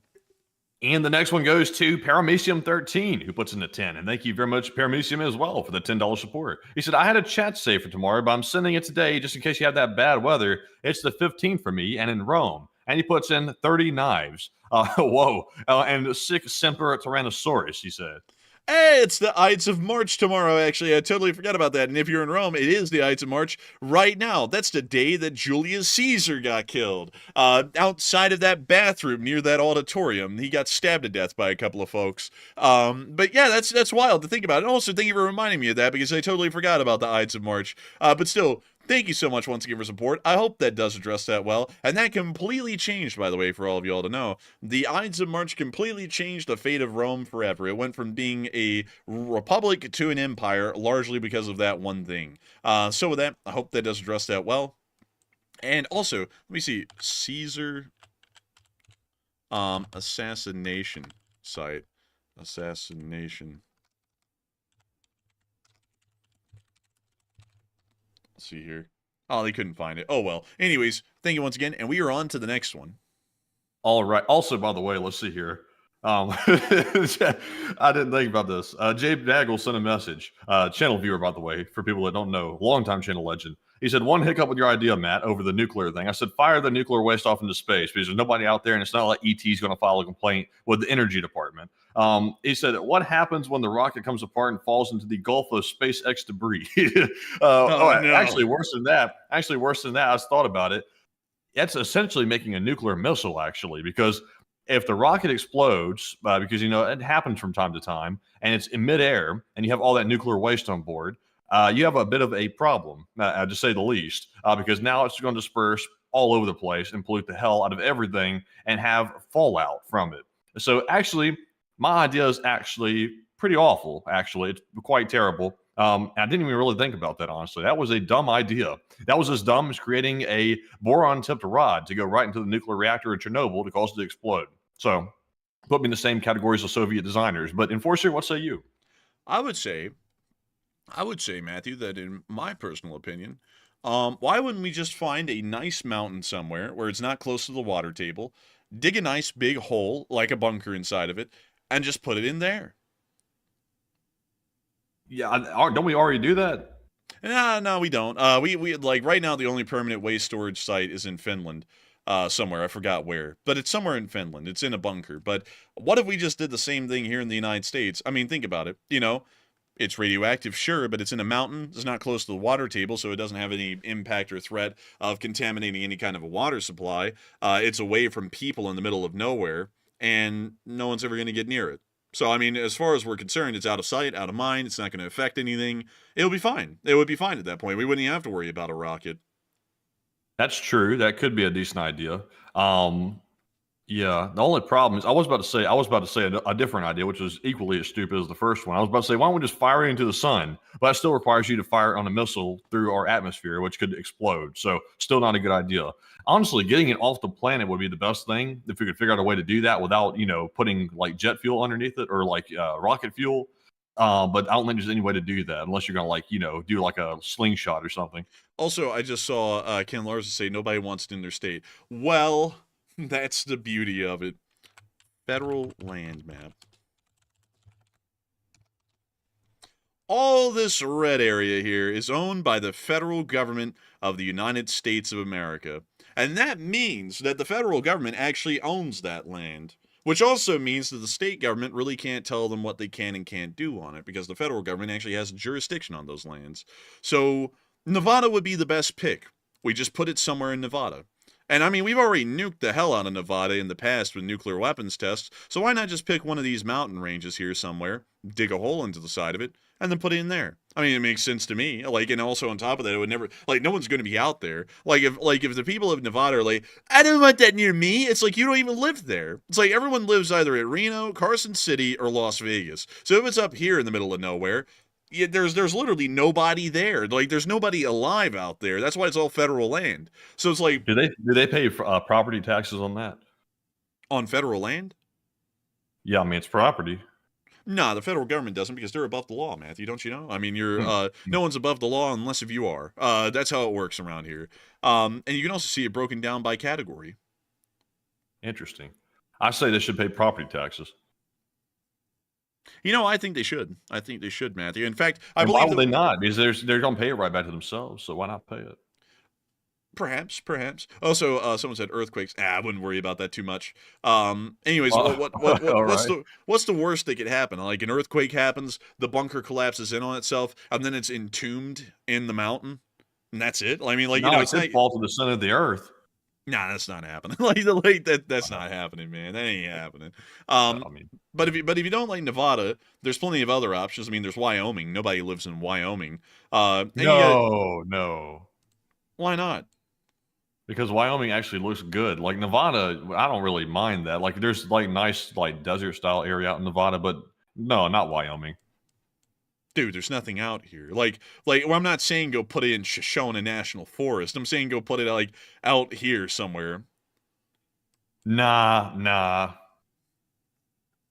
You see, this is the problem we have, folks, is people like Matthew. like we have to sit here and I'm like, well, we don't want it near a fault line. We could put it from Nevada and Wyoming. And then he's just like, nah, why? I just don't like it. It's like, okay, well, I guess we're not going to have nuclear power. Then, it's like, I guess we're all going to slurp up oil and solar panels. How about this? How about they just come up with a thing that does not have so much nuclear waste? Well, that would be nuclear fusion. Yeah, they just need to like finish that up. All right, well, I guess that kind of sorts that all out. But anyway, so that it is time for us to move on into the next one. All right, so our next one here, now that we've gotten that whole problem figured out, they just need to hurry up with fusion. This one's going to Win10 quadruple 8, who puts in the 10. And thank you very much, Win10, for the third support of the night. They said nuclear only scary during war. The attack on Chernobyl slowed them down by years. Check out the engineering of that roof. It's layers with vacuum in the middle and all kinds of crazy stuff. And it's true. And the Russians tried to test the vacuum the other day, I think. It is fermented in the bottle, and like the best French champagne, it's vintage dated. Where the hell is it? Oh, there it is. You can kind of see it right there a little bit. Can we move? Get me on the road! Oh, let's see. Hang on, hold up. There we go. There it is back there. And yeah, it does have multiple. It's a very interesting kind of a thing. The Ukrainians built it with their own money, rolled it over the reactor, and then the Russians bombed it. So it actually they didn't build that with their own money, man. That was money that was funded from like every nation around the world, I think. Oh, Matthew, Ukraine is the best in the world. No, they made it with their they own money. They had to start a fundraiser basically for that. Like that was a humongously expensive project. There's no way they paid for that themselves. What did we get out of it? I say that we should stick a straw in it and suck out the radiation so that way America can have it. I think that is a great idea. But with that, I hope that does address that somewhat well, at least in my opinion. And thank you once again for support and sharing that info with us. And with that, we are on to the next one. And the next one goes to Halligan218, who puts in a $10 donation, and thank you very much, Halligan, for that support. And they said, nuclear has been underinvested, and it has so much potential, and most of the plants today are still running on ancient technology. Newer stuff is even more effective and safer, and key to energy independence. And I thank you for the support, and I entirely agree with you on that. It really is underfunded, under-researched, and under-employed. Like, it's just a very sad thing. And I think that it certainly should be the energy of the future for the United States, even as nuclear fission and fusion will clearly be the definite future of the energy needs of the country. And so with that, thank you once again for support and helping this channel to keep it running. I hope that does address that quite well indeed. And with that, we are on to the next one. And the next one goes to Leora Abigail once again, who puts in a 10. And thank you very much, Leora, for that support once more. And she said, remember when Putin fell down the stairs and shit his pants? Maybe Mr. Potato Head Lunchtime Lukashenko will do the same. Also, you remember the time that when that dude went by and just stomped on Horsehead's shoe? Lavrov, by the way. Yeah. He said, hey, watch it. You stomped my foot. That was a good one, too. But, Enforcer, what say you? Maybe that will happen to Lukashenko. We can only hope. But Matthew's bringing up of the foot stomping of Lavrov was also pretty funny as well, in my opinion, I have to say. Heavens. But still, thank you once again. Hope that does address that well. And we are on to the next one. Also, I got the clip, by the way. Lavrov's foot being stepped on. I've got it. Let me go grab it. Let's see. We got to show it. Let's see here. Yep. I got it. Go to the likes tab. Here it is. All right. Let's take it. Oh, yeah, here we go. That's the person who stepped on his foot. Here we go. Oh, dear. Oh, my God. Dude, he had to take a sigh after that and everything. Oh, boy. But, dude. That really shocked him. He jumped like somebody bit him. Man, that was hilarious. Honestly, man, a good time to remember. But with that, it's time for us to move on to the next one. And our next one goes to Osher, who puts in a 6. And thank you very much, Osher, for that support. They said Russia's tasting its own medicine. I'd say so. Hopefully, they'll be tasting more of it very soon once they completely reject the ceasefire, and hopefully we'll see that the President of the United States has a spine. And so with that, thank you once again. Hope that does address that well. And with that, we are on to the next one. Also, by the way, we're running a poll right now. It looks like this is insane. This is actually very insane. This is the most evenly split poll I've ever seen in my life, and it's about Altoids. And let's see, 26% said I don't like them. 26% said peppermint. 25% said wintergreen, and 23% said cinnamon. Very, very interesting poll.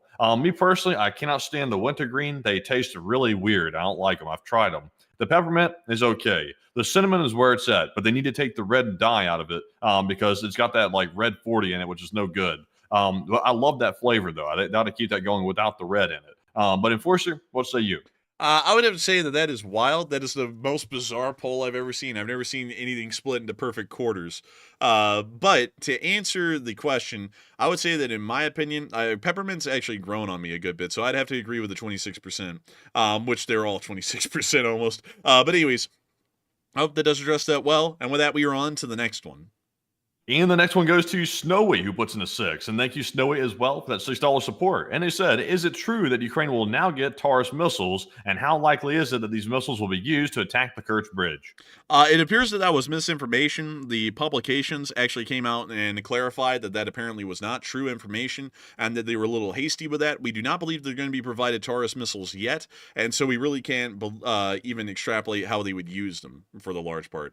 So with that, I thank you once again for support and helping this channel to keep on running. I hope that does address that well. And with that, we are on to the next one.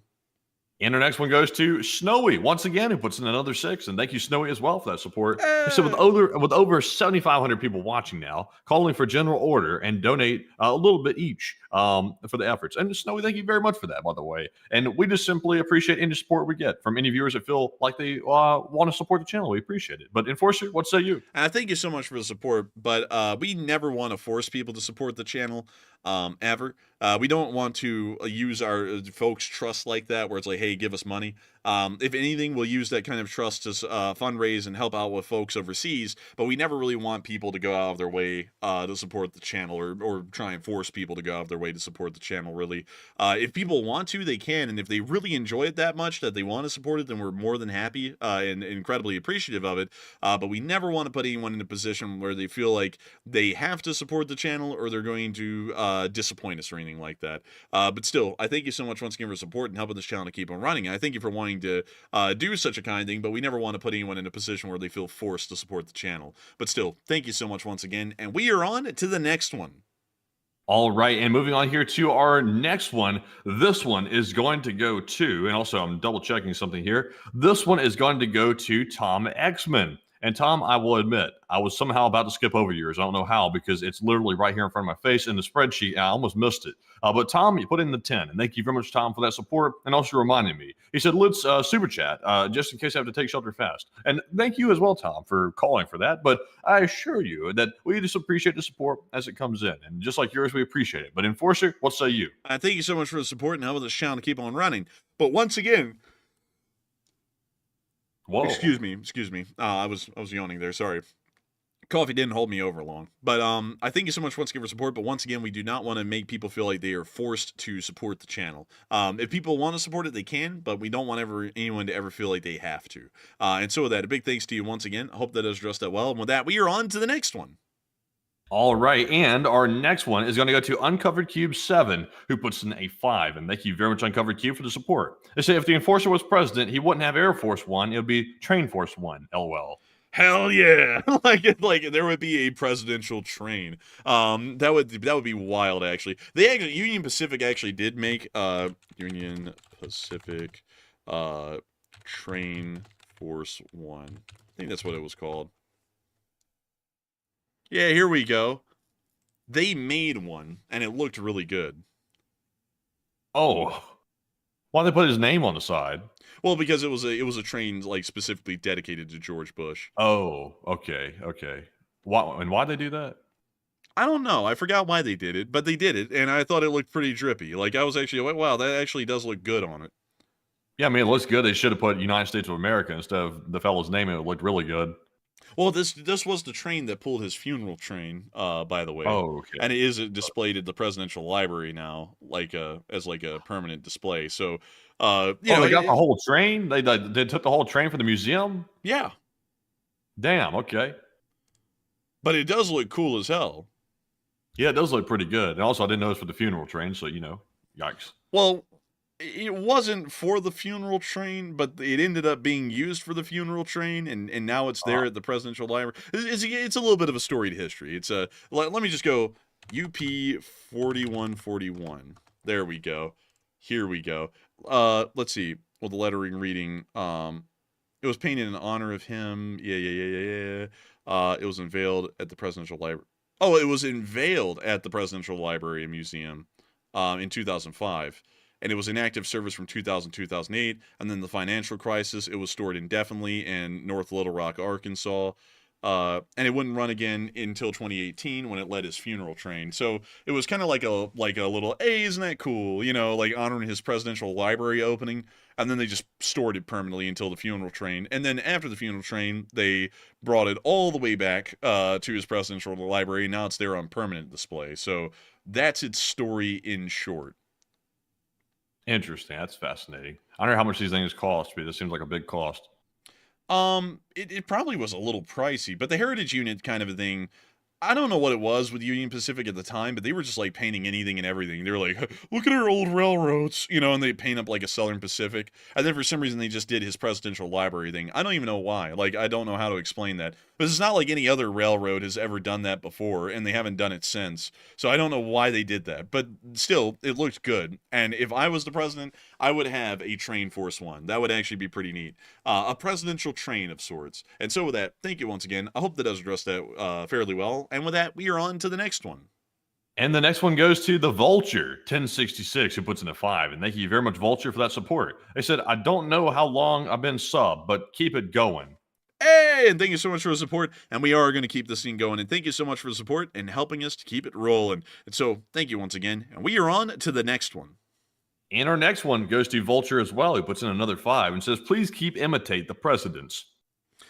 Hey, I thank you for the support, and I will make sure to keep imitating the presidents. I saw some people, the second time I did that voice tonight, there was like 3 people who were like, that's it, I'm leaving. I'm like, okay, well, I don't really care. It's like, it's like at the end of the day, like, I'm happy to have folks here. We love for folks to hear the news, but it's like, if you're that sensitive that you can't handle a joke, like, I don't want you here. Like, just being honest, it's like, Like it's not even like they're offensive jokes. You know, it's not like I'm going way over the top. They're pretty PG for what they are. It just happens to be the guy's voice. And we did it with Biden, we did it with Trump, you know, and then people who like Biden hate the voice that we did on Biden, and then people who like Trump hate the one we do on Trump. And it's like, look, I can't help that y'all are like, you know, worshiping these people like they're the great leader or something. But, you know, once again, no disrespect to our great leader. He's a great guy. We do not want to be declared illegal. Like, please don't do it. But anyways, with that, I hope that does address that well. Thank you once again for supporting and helping this channel to keep on running. And with that, we are on to the next one. And the next one goes to, let's see here. This one goes to Halligan218, who puts in a $5 donation. And thank you, Halligan, as well, for that $5 support. He said, Train Force 1 with the LSA logo would go hard on the front of an F unit. Great stream tonight, as usual. Hey, and thank you so much for support, Halligan218. And honestly, an LSA train would be wickedly cool. Like, that would be super cool. I wonder if we could ever have that done. I bet you the company that would do that would...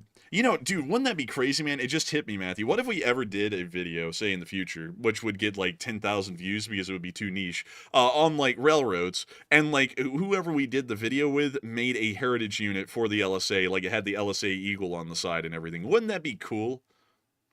Man, I would take that train so fast and sell it for the cash. I would take it so fast. Sell it? Well, they're going to still own it, man. It's just like painted in our honor, dude. Like, you're going to rob the railroad of their train? Who are you going to sell it to? I thought they was handing it over. I'm sorry. I'm not going to rob the train line. Yeah, man. I thought they was giving it over. We're just going to get a free Gevo to ride around on our own railroad that we happen to not own. Like, that sounds amazingly genius, man. Like, honestly, we'll have to build a railroad for it. Like, we did Norfolk Southern. There's like a Norfolk Southern LSA train out there somewhere with the LSA Eagle on it. That would be sick. Like, that would actually be pretty cool. And also, Dean Kovacs just brought up something that hit my mind when that was brought up. You should design one in that train simulator game. I'm probably going to go to Train Sim World and actually make that livery, because they have a livery designer in their game, and you can actually go in and make your own stuff. So I might actually do that later on and see how that looks. But with that, I hope that does address that well. Thank you once again for the support and helping this channel to keep on running. And with that, we are on to the next one. All right, and our next one here goes to Wantan Quadruple 8 once again. He puts in a 5. It says, everything is computer. Tesla is great. Had to misspell it for freedom. Slava Ukraine. In the year 2077, what makes someone a criminal? Wow, everything is computer. Welcome to Cyberpunk. Dude, honestly, man, imagine him being your video game tutorial guy. Press W to move forward. Press S to go backwards. Press left click to bust a cap in their ass. Like it's like what that would be wild, man. Honestly, thinking about that, or better yet, for anything really. Like honestly, that ought to be a voice that's put into a couple of video games, because it would be hilarious to go through any kind of a thing seriously with that going on. Like let's say your friend is him. He's just, wow, you know, I walked into a room, I said, can I get a sandwich? And everybody looked at me like I was very weird. And I said, what are you looking at? Haven't you seen someone sit out in the sun and get orange before? You know, something like that. You know, like, it would be kind of funny. I somehow said something like that in his voice. I'm getting so used to that. I'm doing that in my impersonations. Not that great. We'll have to try and fix that a little bit, because the ratings are dropping. The ratings are dropping tremendously. A lot of people have been saying, keep the ratings up, keep them up. And I've been trying my best to keep them up, but nevertheless, we just cannot keep them up. And I've been talking to a lot of people about many things, many great things. I've been talking to Matthew about toilet paper, Michelin Soft, Charmin Ultra Soft, great toilet paper. Many people have been saying it's very soft. It is as soft as Little Rubio. Little Rubio. You can tell him anything, he'll work with it. Go out there and tell the Russians that we give up. Tell them that we're going to bomb them. Also tell them that we would like a Happy Meal and a large fry and a Coke. Thank you. But nevertheless, you know how it is. And Adam Edwards said, howdy, I'm a wee bit late. How in the world can you be late to this? That is an absolute disgrace. Who are you with? Who are you with? That's why their ratings are so low. You were late to such an amazing and great thing as this. There's not many people who get to talk to me this way. Not many people. A lot of people are gathering around, clamoring for me to even write on their shirts in a gold Sharpie, and you show up late. That is very sad indeed. I have never seen anything like it before, and I got to be honest with you, Donald's not happy. But Matthew, I understand that we have more people who are asking questions, and I heard that someone asked about the bleach. I was obviously kidding. Bleach is not good. Put it on your laundry, but not in your skin. It doesn't really work that way. I tried it personally, and it reversed the tan. It sucked the tan right out of my face. Not that great. But Elon impersonation, sadly, I cannot do him. Matthew does a little bit better at that. Elon, take it away. Thank you. Legalize comedy, legally. Bye, Tesla. Tesla's great. Big balls. Tesla. You gotta love Elon. He never shows up in a suit, but we don't make a problem out of it. Anyways, it's going to be illegal to not buy a Tesla in 1 year's time. Get one while you can, because if I see that you don't have a Tesla, I'm coming for you. But anyways, with that, it is time for us to move on into the final questions of the night. And I've seen a lot of people saying that this is really funny, and I gotta be honest with you, I think it's somewhat comical. He has no I have all of the cards. I own a deck of cards, at least 3 of them. I own a lot of cards. People have been saying, wow, that's a lot of cards. I collect cards. It's my thing. I have a Louisville and Nashville card deck. It's a great deck, the greatest deck. A lot of people have looked at it and said, wow, that's a great deck. And you know what they say about big hands, big decks of cards. But anyways, with that, it is time for us to move on to the next one. What do we got, Matthew? What do we got? The next one goes to G. Scott Deary. I like a deer. What's in a 5? Thank you very much. They said, I'm going to stop right now. He said, love you guys. And it's from G. Scott Deary, by the way, just to say it right. He said, love you guys and stay safe. To survive an EF5, you need to be underground. Find a good shelter. I don't want to have to miss you. We don't have anywhere to hide underground anywhere around, sadly. So I thank you for the support. We will be trying our best, but the best we can do is getting to the very lowest level of a building. But I was telling Matthew, in those kinds of instances of an EF5 sitting us dead on, we're not surviving at all. So with that, I hope that does address that somewhat well, at least in my opinion. And with that, we are on to the next one. And the next one goes to genitals. Puts in a 5. Thank you very much for that support. They said the chemtrails ate my dog. Legalize comedy. Stop chemtrails. Ate my pet. King Charles ate your dog. Ate your dog. Very sad. Very sad. King Charles. They call him Charles. I call him Charlie. Like, good morning, Charlie Brown. I call him that. He's just like Charlie Brown. Look at him. He's sitting there walking around. They used to call him the Prince of Wales. I used to see many whales at the nightclubs. I would personally not want to be the Prince of Wales. Not that great. Not that great. But beyond that, I do have to thank you for the support and helping this channel to keep on running, because it appears that you are certainly trying to legalize comedy.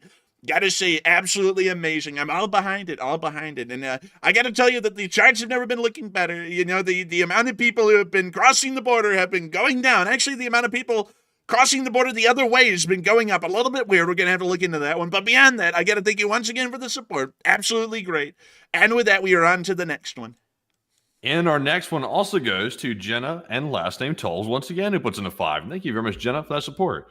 They said, whoa, I can't read that off. That's too political right there. They said a love story, not political. That is so political right there. And that, I'm not even going to comment on that. I'm not even going to comment on it. But Enforcer, what say you? I gotta be honest with you. Even I, the Donald, cannot comment on that one. That is just too political. I know I'm doing a voice and I'm kidding around, but I don't know about that one at all. That one's a little too weird for me. I honestly get a little grossed out when I think about it. That's a little rough right there. I had to do a little chuckle to just try and get past that one a little bit. But beyond that, I got to thank you once again for the support and helping this channel to keep on running, Genettos. Because if it wasn't for folks like you, we wouldn't be able to make this thing possible. We wouldn't be able to make it possible. And I heard you Nugget say, way better than SNL making fun of the White House. Do more. And I wish I could. I could probably become a professional impersonator at this point. But I have to say that I'm really happy with my day job. I really like it. And one day I might do stand-up. But honestly, I'd like that to be my life more so than a job. I'd like to be a stand-up joke as a job. But anyways, with that, thank you once again. Hope that has addressed that well. And with that, we are on to the next one. And our next one goes to The Planet is Dying, who puts in a 20. And thank you very much, Planet is Dying, for that support. They said, please stay safe, you guys are awesome. We will try and stay safe, but you are awesome. The planet is dying. You are awesome, and we are watching you. You're a great guy, a wonderful guy. But thank you once again for the support. It's absolutely great, absolutely incredible. And we are on to the next one, but a big thanks to you once again. And the next one goes to McDeath, who puts in a 5. It says, get a couple of pizzas for the storms. Man, I'm not trying to feed the storm. I'm trying to get rid of it. Man, we're giving sacrifices to the storm. It's like that pit that the Enochs would go to the land of the lost, and they would like throw down corn and squash into it to appease the beast. Like we're doing that with the tornado. We're throwing pizzas into it. Here, have a pizza. There you go. Man, you want pepperoni? You want supreme? You want the works? Give them the knuckle sandwich. Man, but still, thank you for the support and thank you for the pizza fund, and hopefully we'll be able to cash it in soon, and we'll be living for that. And so a big thanks to you once again. Hope that does address that well, and we are on to the next one. All right, and our next one goes to Simon Condon, who puts in a 5, and thank you very much, Simon, as well for the support. He said, LSA, and take one from the chat, please. Hey, and thank you so much for the support, and we will make sure to take one from the chat. So what do we got, Matthew? And this one is going to go to Vohal, who says, could the reason Putin is so delusional about his forces be because he is still being fed garbage intel from his generals?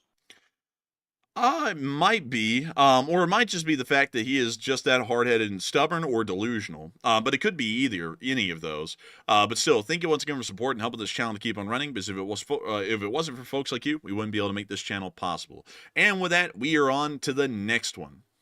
And the next one goes to Philip Fixes LSA, excuse me, who puts in a 5, by the way. And thank you very much, Philip, for that support. He said, Enforcer, have you seen the train movie Unstoppable? And don't worry, Matt, I got you too. Oh, thanks. He says, check out some kitted 4th Gen 4Runners. They're tanks. Slav LSA. Oh, that's true. Those 4th Gen 4Runners. Honestly, I like the 4Runners of all types. My only gripe with them is they're underpowered. They sacrifice power for reliability, which is what Toyota is known for, so I guess it makes sense. A 4Runner is going to last a long time, but Hiluxes last even longer. But personally, me, a little too underpowered. I could never have one because it's too slow. You can floor the thing, and it barely gets up to 60 in, I think 6 seconds or something like that. Too slow. But they look pretty cool, though, if you're an off-roader. But, Enforcer, what say you? I thank you for the support. I've never seen the movie Unstoppable. I'll be honest, I haven't seen a lot of railroading movies because...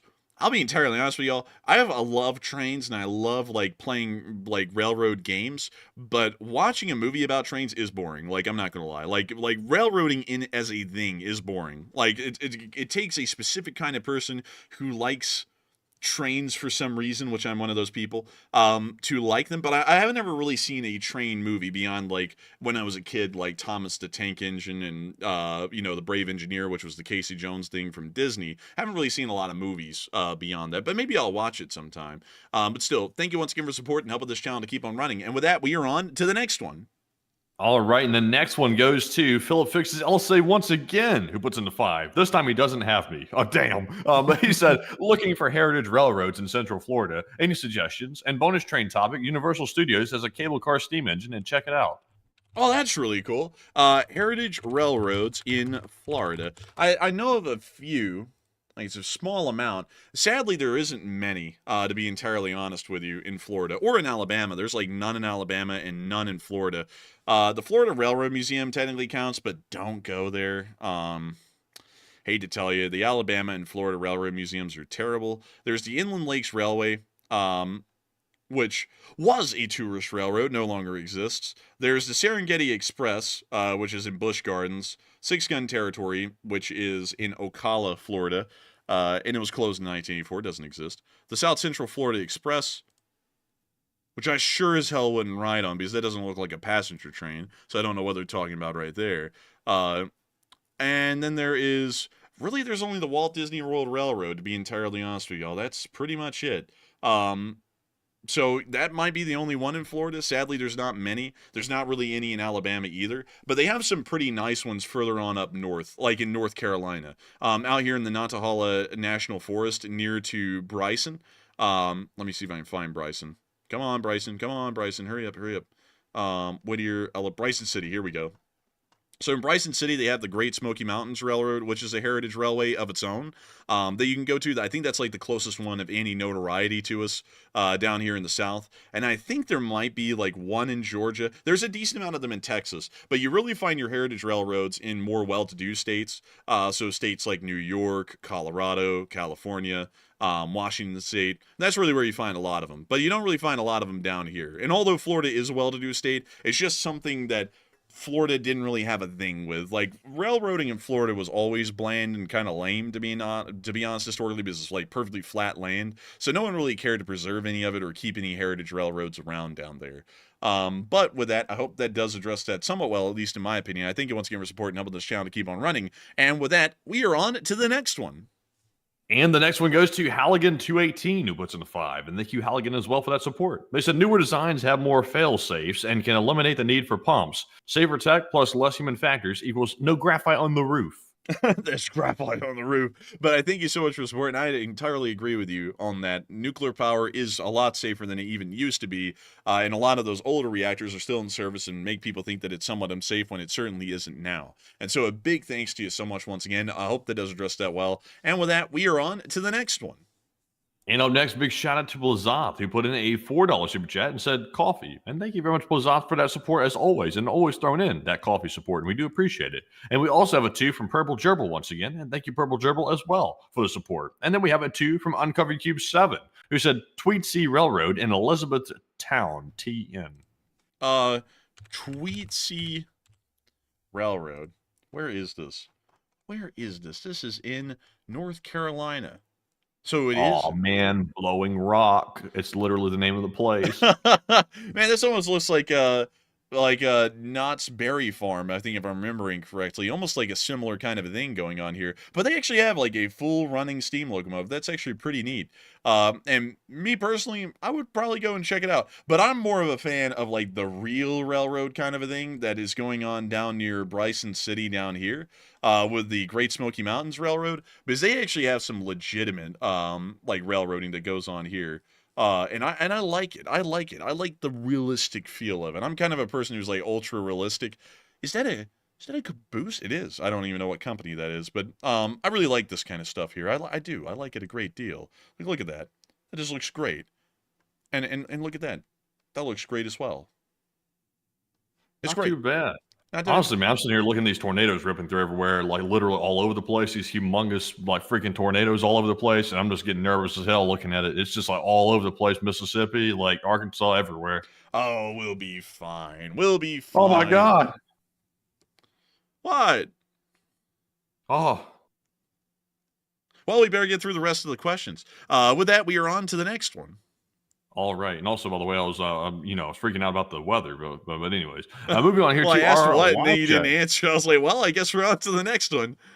I was in shock. But anyways, moving on here from our super chat questions, we are now fresh out of those super chat questions. So once again, thank you all very much for the support tonight and helping keep the channel running. So it's now time to get on to our live chat questions. And tonight we had the entire roster of Morse code decoders. It was Cliff Simonson, Mark Hodges, Earl Bernew, Kevin J, Paul Schultz, David Millsaps, Roy Fluffiness, Arable Garbo, Joni Dog, and Norm Pritchett. He said the Morse for tonight says, in Tuapse, they have braised orc. Cooked over an open oil fire. It is a delicacy. LLT, LSA. And that's the sound of money, and y'all got that down on the nail. That was the Morse code message of the night. And I got to congratulate y'all greatly for getting that right, because my dog, y'all continue to get that right time and time again. And so with that, big congratulations to y'all. And with that, we do have to get to sleep a little bit early tonight because we have a busy day ahead of us tomorrow of dodging tornadoes. So we are going to be answering 3 live chat questions and rounding out this stream. And so with that, we are on to the third to last question of the night. And this one goes to SDR Dominator, who says, do you think that the Kerch Bridge would be a target for those new Ukrainian juicy missiles? Possibly so, although I think they're a little too small in yield to pose any real damage, but still maybe a bit used as decoys possibly. So I hope that does address that well. And we are on to the second to last question of the night. This one goes to Siri, who says not much or anything has been said about ISIS lately, with attention focused everywhere else other than there as a potential threat festering. Not from the leader, he's gone. But Enforcer, what say you? I would say ISIS isn't at all as big of a threat as it used to be back in the day. It kind of had its time and ended up eating crap horrifically. I don't really think it'll ever come back in any strong or a significant way. It'll probably be a different cell that was a spinoff of ISIS that is probably going to be even more radical and violent than ISIS was, because that's what ISIS actually was. It was a spinoff of Al-Qaeda, and it ended up becoming a lot more violent and a lot more radical than Al-Qaeda was. Which is kind of interesting, but that's a thing for another time. But still, with that, I hope that does address that somewhat well, at least in my opinion. And we are on to the final question of the night. And so, who was lucky last person who in the lucky last question of the night? And this one goes to Peace with War, who says, "What is Ukraine's strategy moving forward? Is there a clear strategy in mind?" The strategy is to eventually beat the Russians into submission to get them to the negotiating table, or keep the war going until that happens. And if that never happens, the war keeps going.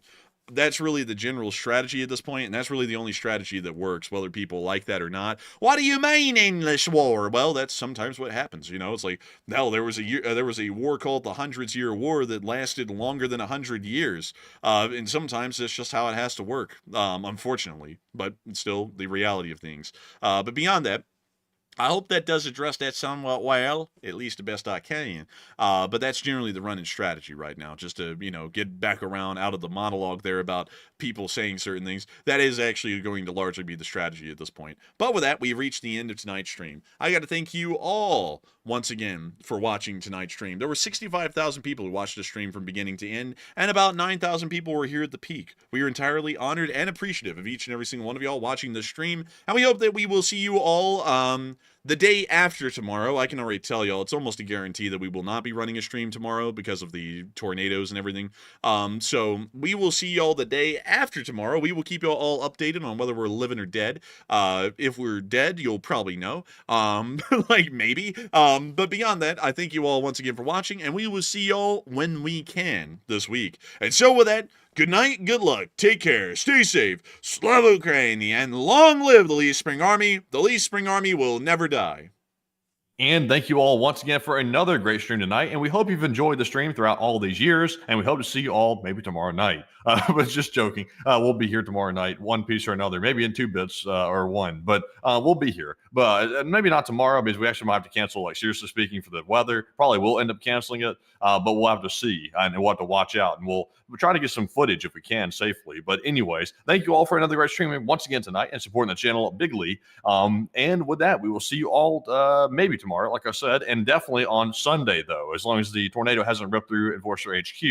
In that case, it may be a minute until we have a stream back on, but hopefully that won't be the case, and hopefully it's just hype talk. But anyways, with that, folks, Slava Ukraine, Hero Slava, get some rest, and everybody be safe because it's hitting everybody right now, and good night.